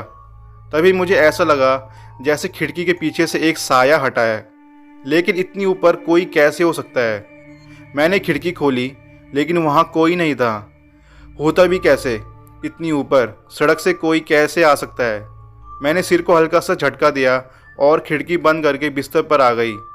मैं सोने की कोशिश कर रही थी, लेकिन अब इतनी जल्दी नींद आने वाली नहीं थी। जो कुछ अभी देखा और सुना था वो शायद मेरा सपना था, लेकिन मैंने तो खिड़की पर साया देखा था। वो तो जागने के बाद ही देखा है, फिर वो सपना कैसे हो सकता है। शायद मेरे अवचेतन मन के कुछ विचार होंगे। डरावनी कहानियाँ पढ़ने का शौक़ है तो शायद वही कुछ दिमाग में रह गया होगा। ये सोचकर मैंने आंख बंद करके एक गहरी सांस ली और खिड़की बंद करके बिस्तर पर आ गई। मैं सोने की कोशिश कर रही थी, लेकिन अब इतनी जल्दी नींद आने वाली नहीं थी। रह रह कर खिड़की पर किसी साए के होने का एहसास हो रहा था। तभी दरवाजे पर हल्की सी दस्तक हुई, साथ ही चोरी खनकने की आवाज़ भी आई। मैं चौंक गई। सच कहूँ तो अब मुझे डर लग रहा था। इतनी रात को पहले तो खिड़की पर साया दिखा और अब दरवाजे पर होती दस्तक। मेरा गला सूखने लगा। दरवाजे पर दस्तक लगातार होते जा रही थी। बीच बीच में चूड़ियों की खनकने की आवाज़ भी सुनाई दे रही थी। ऐसा लग रहा था जैसे कोई औरत दरवाजे पर दस्तक दे रही है। मेरी हिम्मत नहीं हो रही थी कि मैं दरवाज़ा खोलूं। दरवाज़ा खोलना तो दूर, वहाँ कौन है ये पूछने की हिम्मत भी नहीं हो रही थी मेरी। तभी दरवाजे पर मम्मी की आवाज़ सुनाई दी। मम्मी दबी दबी आवाज़ में कह रही थी, निमी बेटा दरवाज़ा खोल। मम्मी इतने धीरे दबी दबी आवाज़ में क्यों बोल रही हैं, और फिर इतनी रात में वे यहाँ क्यों आई हैं? इस वक्त क्या काम हो सकता है उनको? मैं ये सोच ही रही थी कि तभी मम्मी की आवाज़ फिर आई, अरे बेटा क्या सोच रही हो, दरवाज़ा खोलो जल्दी। इस बार भी मम्मी की आवाज़ दबी दबी सी थी, लेकिन इस बार मुझे पूरा यकीन हो गया कि ये मम्मी ही हैं। मैंने भाग कर दरवाज़ा खोल दिया। सामने मम्मी ही थी। मम्मी कुछ नहीं बोली, बस अंदर आकर बिस्तर पर लेट गई और सिर से चादर ओढ़ ली। मैं कुछ समझ नहीं पा रही थी। अनेक सवाल मेरे मस्तिष्क में घूम रहे थे। मम्मी अचानक क्यों दरवाज़ा खुलवा कर यहाँ आई और फिर यहाँ आकर सो गई? वे तो नीचे पापा के साथ कमरे में थी। कहीं वे नींद में तो नहीं चल कर आई? लेकिन अगर नींद में चली होती तो दरवाजे पर आकर मुझे आवाज़ कैसे देती? मेरा सर घूमने लगा। मैंने पानी पीने के लिए गिलास उठाया, लेकिन वो खाली था। जबकि मुझे अच्छे से याद है, रात को लेटने से पहले मैंने पानी का गिलास अपने पलंग के बगल वाली मेज़ पर रखा था। मैं रोज़ बगल की मेज़ पर पानी रख सोती हूँ। हाँ, वो बात अलग है कि कभी रात को उठती नहीं हूँ पानी पीने को। आज भी पानी वहीं रखा था। फिर पानी कहाँ गया? मम्मी ने तो पिया नहीं है, क्योंकि वे तो अभी आई हैं और आते ही सो गई हैं। फिर जब कुछ समझ नहीं आया तो मैं पानी पीने नीचे चल पड़ी। किचन नीचे है, मम्मी पापा के कमरे में बगल में। मैंने फ्रिज से पानी निकाला और खड़े खड़े आधी बोतल पानी पी गई। अभी तक जो कुछ हो रहा था उससे मेरा सिर चकरा रहा था। पानी पीकर कुछ राहत मिली। मैं वापस ऊपर जाने के लिए सीढ़ियों की ओर बढ़ गई। तभी मम्मी पापा के कमरे में कुछ आहट सी हुई। शायद पापा पानी पीने उठे हैं। फिर मैंने सोचा चलो उनको पानी दे आती हूँ, या उन्हें किसी और चीज़ की ज़रूरत तो नहीं है, वो भी पूछ लेती हूँ। ये सोचकर मैं पापा के कमरे की तरफ बढ़ गई। मैंने जैसे ही दरवाजे पर धीरे से हाथ रखा, दरवाज़ा अपने आप खुल गया। अंदर नाइट बल्ब जल रहा था। पापा बिस्तर पर आराम से सो रहे थे। मैं वापस मुड़ने वाली थी कि तभी मेरी नज़र बिस्तर पर दूसरी तरफ सोती हुई मम्मी पर पड़ी, तो मैं उन्हें देख चौंक गई। मम्मी तो ऊपर हमारे कमरे में सो रही थी, तो ये इतनी जल्दी नीचे कैसे आ गई और आकर सो भी गई? मैं अपने दिल की धड़कन साफ महसूस कर रही थी। धड़कनें तेज हो रही थी। तभी मेरी नज़र मम्मी के कपड़ों पर पड़ी। मम्मी लाल रंग का गाउन पहनी थी, जिसे वो अक्सर पहनती थी।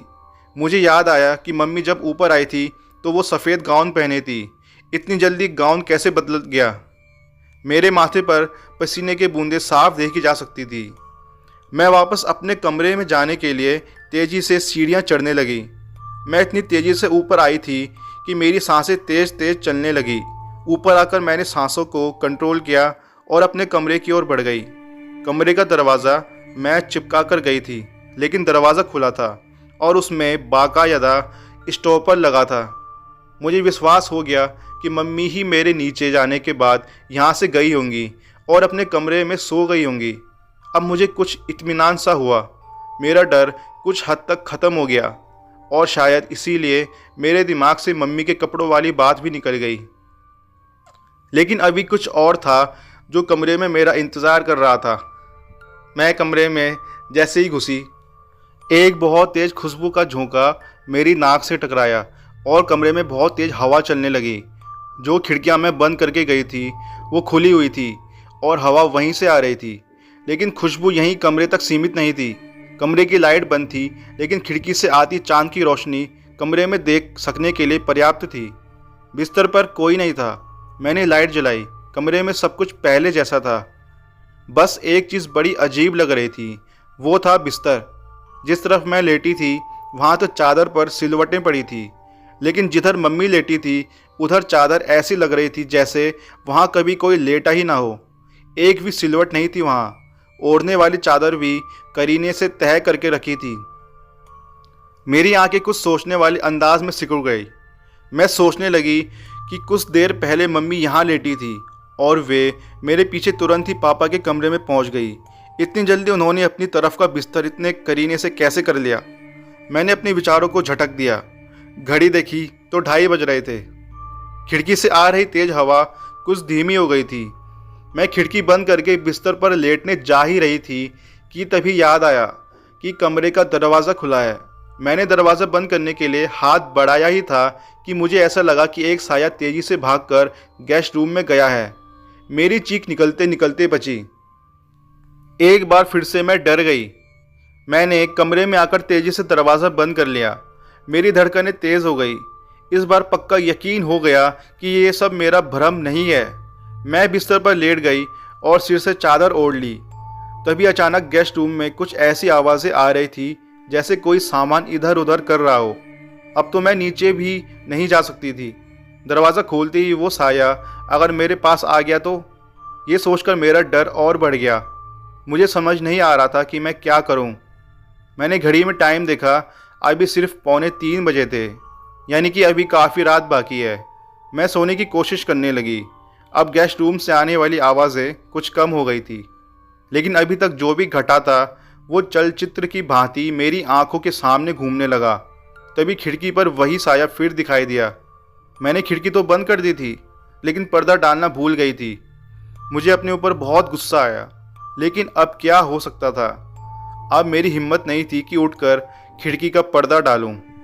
मैं मन ही मन भगवान को याद कर रही थी। दूर कहीं 3 का घंटा बोला। अभी सिर्फ 3 बजे हैं, सुबह तो 5 बजे होगी। तब तक मुझे सो लेना चाहिए। ये सोचकर एक बार फिर मैं सोने की कोशिश करने लगी। चादर से पूरा मुंह ढक लिया ताकि खिड़की पर कोई साया दिखाई ना दे। मुझे थोड़ी थोड़ी नींद आने लगी। अभी कुछ ही देर हो गई थी मुझे नींद लिए हुए, शायद 10 मिनट हुए होंगे। तभी किसी ने कमरे का दरवाज़ा खटखटाया। मैं हड़बड़ाकर उठ बैठी। एक ही पल में मैं पसीने से भीग गई। मैं सांस रोक बैठी थी। दरवाज़ा फिर खटखटाया गया, साथ ही आवाज़ भी आई, दीदी जल्दी दरवाज़ा खोलो। ये तो रागिनी है, लेकिन ये अपनी दोस्त की शादी में गई थी और सुबह आने वाली थी। फिर रात को कैसे आ गई? कहीं सुबह तो नहीं हो गई? मैंने घड़ी देखी, अभी 3:30 बजे थे। मैंने अपनी सारी हिम्मत जुटाई और लड़खड़ाती बोली मैं पूछी, क्यों, कौन है वहाँ? अरे मैं हूँ रागिनी। मैं अपने दोस्त की शादी से वापस आई हूँ। जल्दी खोलो ना दरवाज़ा। मैंने एक बार फिर हिम्मत जुटाई और आगे बढ़कर दरवाज़ा खोल दिया। रागिनी धड़धड़ाते हुए अंदर आई और बनावटी गुस्से से बोली, क्या दीदी इतनी देर लगा दी दरवाज़ा खोलने में? मैं कब से कह रही हूँ दरवाज़ा खोलने को, लेकिन तुमने तो कहा था सुबह आओगी। हाँ कहा तो था। जब जयमाला के बाद खाना पीना हो गया तो हम सभी दोस्त वापस अपने अपने घर आ गए। अब पूरी रात शादी के लिए कौन जगे? लेकिन दीदी एक बात बताओ, गेस्ट रूम में कौन है? लाइट जल रही है वहाँ की। कोई रिश्तेदार आए हैं क्या? नहीं तो। दीदी तुम्हारी जुबान लड़खड़ा क्यों रही है और तुम डरी डरी सी क्यों ही लग रही हो? कोई भूत भूत देख लिया क्या तुमने? ये कहकर वो हंस पड़ी। रात के सन्नाटे में उसकी हंसी गूंज गई। मैं एक टक रागिनी को देख रही थी।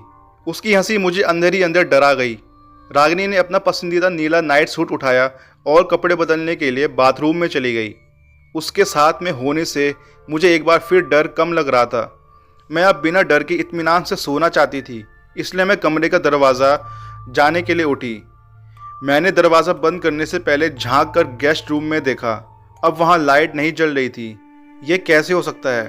अभी कुछ देर पहले ही तो मैंने देखा था लाइट जलते हुए। फिर किसने बंद की लाइट? रागिनी तो अभी भी बाथरूम में है। कमरे में आने के बाद वो बाहर गई हो या नहीं? मैंने डर के मारे तेजी से अपने कमरे का दरवाज़ा बंद कर दिया और बिस्तर में दुबक गई।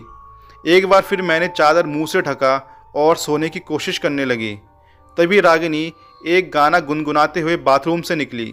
मैं चादर मुंह से हटाती उससे पहले ही गाने के बोल मेरे कान में पड़े। गुमनाम है कोई। और इस तरीके से मैंने रागिनी को कहा, गाना बंद करो और चुपचाप सो जाओ। रागिनी कुछ नहीं बोली। उसने लाइट बंद की और चुपचाप आकर बिस्तर पर लेट गई। मैंने चादर के अंदर से ही उससे पूछा, रागिनी, गेस्ट रूम की लाइट तो बंद है, क्या तुमने लाइट बंद की है? हाँ, लाइट मैंने ही बंद की है। रागिनी की आवाज़ ऐसी थी जैसे किसी गहरे कुएं से आ रही हो। मैंने धीरे से अपने चेहरे पर पड़ी चादर थोड़ी सी हटाई। खिड़की से आती चांद की रोशनी में मैंने देखा रागिनी दूसरी तरफ मुंह किए सो रही थी। तभी मेरी नज़र उसके कपड़ों पर पड़ी। वो तो नीले रंग का नाइट सूट लेकर बाथरूम गई थी, लेकिन ये तो सफ़ेद सूट पहने है। मुझे मम्मी के कपड़े याद आ गए। जब वो यहाँ लेटी थी तब उनका गाउन भी तो सफ़ेद रंग का था, जबकि नीचे अपने कमरे में वो लाल गाउन पहने सो रही थी। वो सब सोचकर एक पल को मैं डर गई। मैंने रागिनी का कंधा पकड़कर उसकी तरफ घुमाया। मुझे वो बर्फ़ की तरह ठंडी लगी। मेरी नज़र जैसे ही उसके चेहरे पर पड़ी, मेरी चीख निकल गई। उसकी आंखें एकदम लाल रंग की थी, जो अंधेरे में भी चमक रही थी। होंठ भी सुर्ख लाल लग रहे थे। वो मुझे देखकर मुस्कुरा रही थी। मैंने बहुत तेज़ी से आंख बंद कर रखी थी। अचानक किसी के सीधे चढ़ने की आवाज़ आई। मैं और भी डर गई। मेरा पूरा शरीर पसीने से नहा गया। तभी पापा ने दरवाज़ा खटखटाया। वे मुझे आवाज़ दे रहे थे, लेकिन मैं अपनी जगह जड़ हो गई। रागिनी अभी भी मुस्कुरा रही थी। उसकी लाल लाल आंखें अब सफ़ेद सी हो गई थी। पापा अब ज़ोर ज़ोर से दरवाज़ा खटखटा रहे थे और मुझे आवाज़ दे रहे थे, निम्मी बेटा, दरवाज़ा खोलो। अभी तुम चीखी क्यों थी? सब ठीक तो है ना? मैं अभी भी डर से कांप रही थी। मैं विश्वास नहीं कर पा रही थी कि ये पापा ही हैं या कोई और। पापा ने दोबारा आवाज़ दी। इस बार मैंने विश्वास कर लिया कि ये पापा ही हैं। मैंने तेज़ी से बढ़कर दरवाज़ा खोल दिया। अभी पूरा दरवाज़ा खुल भी नहीं पाया था कि तभी अचानक रागिनी उठी और खिड़की की तरफ बढ़ गई। मैं कुछ समझती तब तक उसने खिड़की से छलांग लगा दी। मैं बहुत तेज़ चीखी और रागिनी को पकड़ने के लिए खिड़की तक आई, लेकिन रागिनी तो नीचे कूद चुकी थी। मैंने नीचे झांक कर देखा, लेकिन मुझे कुछ नहीं दिख रहा था। नीचे सड़क पर अंधेरा था। मैं ज़मीन पर गिर गई और बेहोश हो गई। थोड़ी देर बाद मुझे जब होश आया तब मैं अपने बिस्तर पर थी। मम्मी मेरे मुंह पर पानी की छींटें मार रही थी। पापा ने मेरे सिर पर हाथ फिराते हुए पूछा, निम्मी बेटा, तू इतनी तेज़ चीखी क्यों थी? हम दोनों तेरे चीखने की आवाज़ से यहाँ ऊपर आए थे। और ये तू खिड़की के नीचे क्या देख रही थी? ऐसा क्या देखा तूने जो गिरकर बेहोश हो गई? पापा, वो रागिनी खिड़की से कूद गई। बेटा, तू ये क्या कह रही है? रागिनी खिड़की से कूद गई? वो तो अपनी दोस्त की शादी में गई है, सुबह तक वापस आएगी। पापा ने घबराते हुए कहा। पापा, निम्मी रात को ही वापस आ गई थी। वह यहाँ बिस्तर पर लेटी थी। फिर पता नहीं क्या हुआ। जैसे ही पापा आप लोग आए, वो खिड़की से कूद गई। ये कहकर मैं मम्मी से लिपट कर रोने लगी। मम्मी मुझे समझाते हुए बोली, बेटा चुप हो जाओ, तुमने ज़रूर कोई डरावना सपना देखा होगा। नहीं मम्मी, मैंने कोई सपना नहीं देखा। रात को अभी भी तो यहाँ आई थी, लेकिन जब मैं पानी पीने नीचे गई तो आप मुझसे पहले वहाँ थी। अरे बेटा, मैं तो रात को उठी ही नहीं। तुम डरावनी कहानियाँ पढ़ती हो, इसलिए तुमको ऐसा लग रहा होगा। मम्मी ये देखो बिस्तर, यहाँ रागिनी लेटी थी। मैंने मम्मी को रागिनी का बिस्तर दिखाते हुए कहा। बिस्तर पर बहुत सारी सिलवटें थी और ओढ़ने की चादर इस तरह पड़ी थी जिसको देखकर ऐसा लग रहा था जैसे कोई अभी उठकर गया हो। पापा मम्मी की आंखें सोचने वाले अंदाज में सिकुड़ गई। आप लोग मेरा विश्वास कीजिए, मैं सच कह रही हूँ। और हाँ, गेस्ट रूम में भी कोई गया था। मैंने देखा था लाइट जलते हुए। इस बार पापा थोड़ा परेशान थे। वे कुछ सोचने लगे। फिर उन्होंने रागिनी को फ़ोन मिलाया। रागिनी वहीं थी शादी में। मैंने जब वीडियो कॉल पर उससे बात कर ली तब जाकर मुझे तसल्ली हुई। तसल्ली इस बात की कि रागिनी सही सलामत है। तभी पापा उठे और गेस्ट रूम का दरवाज़ा खोला। मैं और मम्मी भी उनके पीछे पीछे गए। जैसे ही पापा ने बत्ती जलाई, हमारी नज़र वहाँ के सामने पर पड़ी। कोई भी सामान अपनी जगह नहीं था। सोफ़ा अपनी जगह पर ना होकर पलंग से बिल्कुल सट कर रखा हुआ था। पलंग पर बिछी चादर भी सिकुड़ी हुई थी। ओढ़ने वाली चादर अलग पड़ी थी। पापा ने मेरी तरफ देखा। मेरी आंखें डर और आश्चर्य से फैली हुई थी। मम्मी का भी लगभग यही हाल था। हम लोग दोनों कमरों में ताला डालकर नीचे आ गए। इस बीच मैं मम्मी से बराबर चिपकी रही। नीचे आकर मैंने पापा मम्मी को रात की सारी बात बताई। मम्मी बहुत डर गई, लेकिन पापा अभी भी सीरियस थे। सुबह के 5 बज गए। बाहर हल्की रोशनी होने लगी। आज की रात बेहद डरावनी थी। थोड़ी देर में रागिनी भी आ गई। हम उसे कुछ बताना नहीं चाहते थे, लेकिन मेरी हालत देखकर वो समझ गई कि कुछ तो हुआ है। वैसे भी इस वक्त मैं आराम से अपने कमरे में सो रही होती हूँ। मेरा यहाँ होना उनके मन में कई सवाल पैदा कर रहा था, इसलिए हम सबको सारी रात बितानी पड़ी। वो भी ये सब सुनकर डर गई। अब हम दोनों में से कोई भी ऊपर कमरे में जाना नहीं चाह रहा था, दिन में भी नहीं। सुबह होते ही पापा मकान मालिक के पास गए और उन्हें रात का सारा किस्सा बताया और जानना चाहा कि ये सब क्या था। मकान मालिक ने उन्हें जो कुछ बताया वो सबके लिए बहुत ही डरावना था। उन्होंने बताया, पिछले साल हमारी माँ की मृत्यु सीढ़ी से गिरने की वजह से हो गई थी। तब से उनकी आत्मा इस घर में आती है और किसी का रूप भी ले लेती है। हम सब भी इसलिए वो मकान छोड़कर यहाँ आ गए। पापा को बहुत गुस्सा आया कि मकान मालिक ने ये बात हम लोगों को पहले क्यों नहीं बताई। हमने अगले दिन ही वो मकान खाली कर दिया, लेकिन उस डरावनी रात की छाप मेरे मन मस्तिष्क पर हमेशा अंकित रहेगी। तो दोस्तों, ये थी आज की कहानी। उम्मीद है आपको आज की कहानी पसंद आई होगी। तो मिलते हैं आपको अगली वीडियो में।